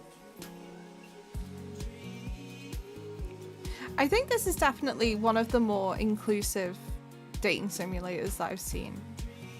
Because usually with the sort of dating sims, they're both not very LGBT friendly, but also not very diverse, shall we put it?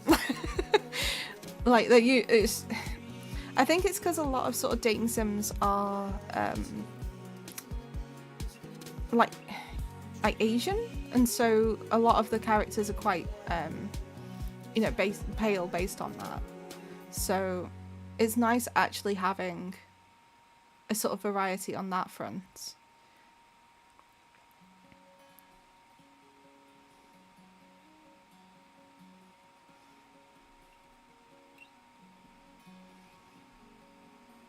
Fate of a Night Lightning in the background. I don't think so. Vegan-free banana bread implies banana bread with extra vegans. I sure love extra vegans with my banana bread. No, but that was good. And then there's more for me to go through, but I won't do that on stream because I don't know how far, like how much extra content there is really. Banana bread with butter. Banana bread with butter is top tier though.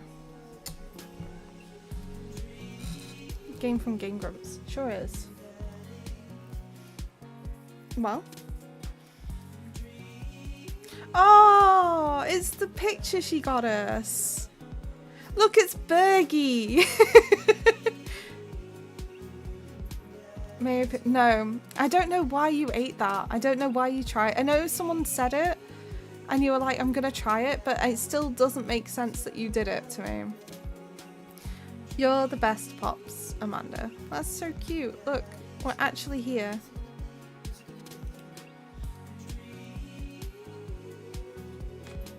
Oh, what's this? Oh! We got a special picture. For getting the Damien ending, I guess.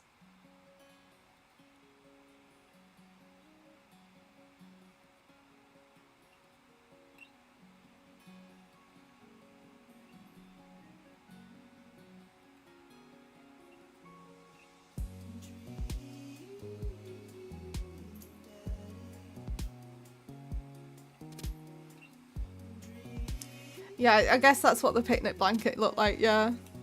Am I able to go gallery now? Yeah, so I can collect all of the... See, he has his cloak on as well.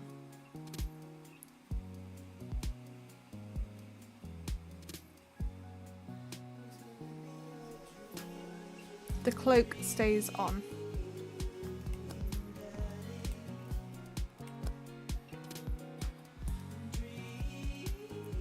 Yeah.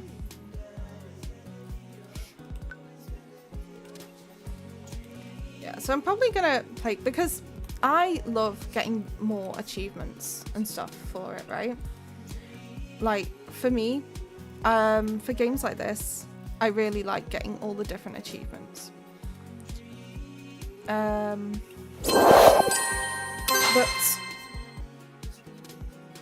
I don't, like I said, I don't think I'm going to do it on stream because I don't imagine there's too much more story. I mean, I know there's going to be more story for the other people, but it's going to be so repetitive because it's literally just going to be this happens with Amanda, this happens with Amanda, that happens with Amanda, like in between going and doing other things. So it's just one of those. But we finished it. We did it. That was fun. It was really fun. What dating game are we doing next, everyone? Let's have a look. Because we could do Hatterful Boyfriend. There's a complete pack. And there's DLC as well. Hatterful is the that's the pigeon dating game. I'll need to check. I like that it's definitely streamable. I feel like it must be, right? I don't think it's anything that's too sort of, you know, nothing too risque in that, because there's some that I think that I might do, but then I think, is that actually just gonna have, you know, straight up like hentai in it essentially, and I don't want to do that on stream because that's a bit weird.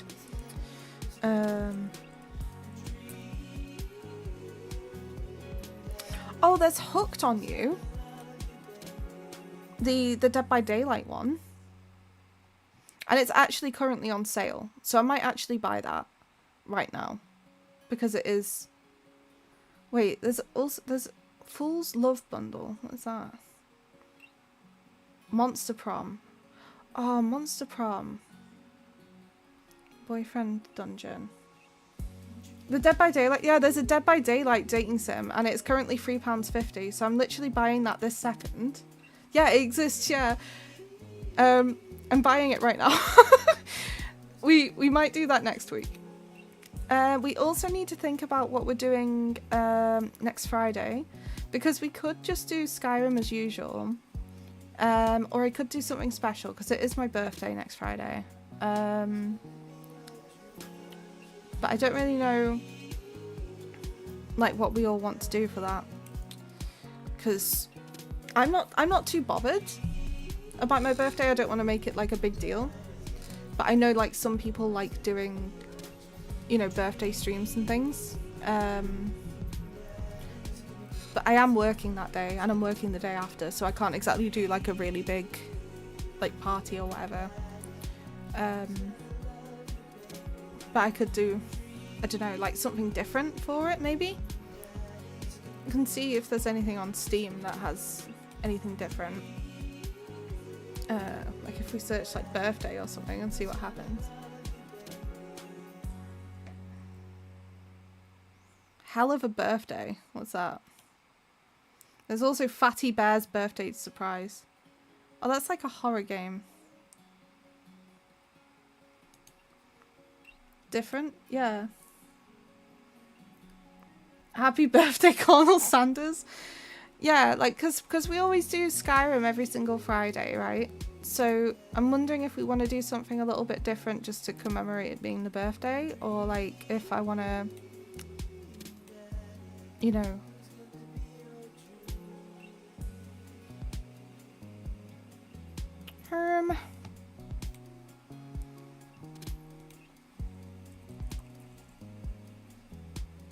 what's Fatty Bear's birthday surprise? Help Fatty Bear and his friends cup up a birthday you'll never forget. Oh my gosh. Oh, this is bringing back core memories. There's a pack of them, and it has Pajama Sam and Put Put. Do you remember Put Put, guys? The little the like car thing. Played it on oh, what was it called? It wasn't like even a computer. It was like it had like the floppy disk, but it wasn't technically a computer. It was like a gaming computer. I don't remember what it's called for the life of me though. It's so old, and that's what I played Put Put on. Yeah, Put Put. Honestly, what's it called? Was it just a computer and I'm just misremembering?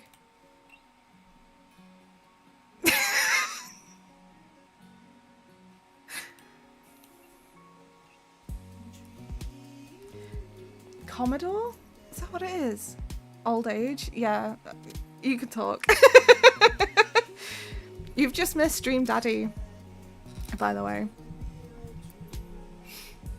We've just finished dating Damien, who is the goth daddy. Yeah.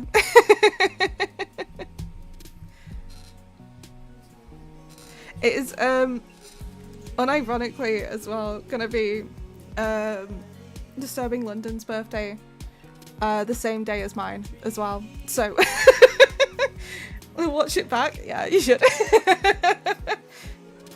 I was talking before about doing a special game for our birthday for the stream. 3DO? What's that? Oh, honestly, I'm trying to remember what it is. But yeah, we're gonna be ending the stream anyway because we finished Dream Daddy. You love that idea? Yeah, I love. I think we're gonna be probably playing Fatty Bear's Birthday Surprise, where Fatty Bear and his friends cup up a birthday that you'll never forget. So I'm also gonna buy that right now too for my account. We'll do that. And then, to be fair, might be able to do something else as well. Because I imagine that's not going to be a long game. Because this is one of the ones that was on, like, the floppy disk. So it's going to be, like, a 30-minute game or something, I imagine. There we go. Install it as well. We'll get it installed ready. Who's streaming right now? Because we need to raid out. There are a few people streaming.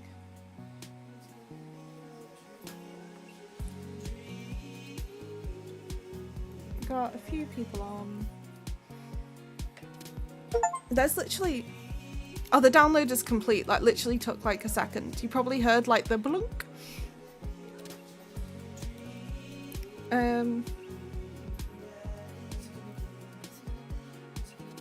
Yeah, sorry. I'm sort of like losing track of where we are. Because I'm looking at everyone that I follow. And no one is playing anything remotely similar to Dream Daddy. Which isn't like unusual considering you might stream but the old age brain power is on. Yeah. What do you think you'd stream?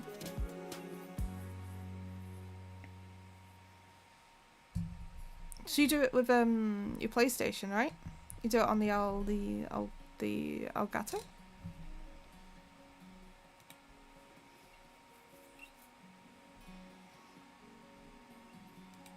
Yeah.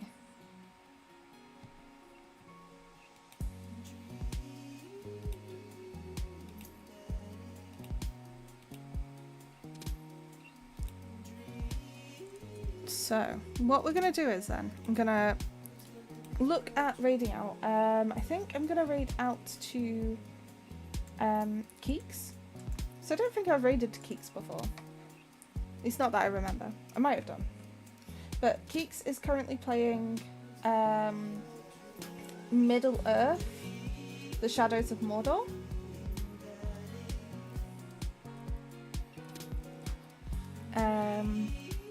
She does a lot of variety streams, so you'll find something that you like there pretty much. Because I'm multi-streaming to Twitch and YouTube, I'm also going to end the stream there too. So we'll raid out. We don't have a raid message because we never do, because I'm not that professional a streamer yet. Maybe someday. But thank you all for coming for Dream Daddy. I hope you all enjoyed. Next week we're probably doing that one that I just bought that I forgot the name of for the dating one. What was it? I've literally just got it. The Dead by Daylight one. That was it. Dead by Daylight, Hooked on You is next week. And then we'll also do the Fatty Bear's birthday cake on Friday. And tomorrow we're going to be doing Skyrim as usual. The usual Skyrim. Yeah, thank you all for coming. I'm going to raid out right now. And I'll catch you all tomorrow. Bye.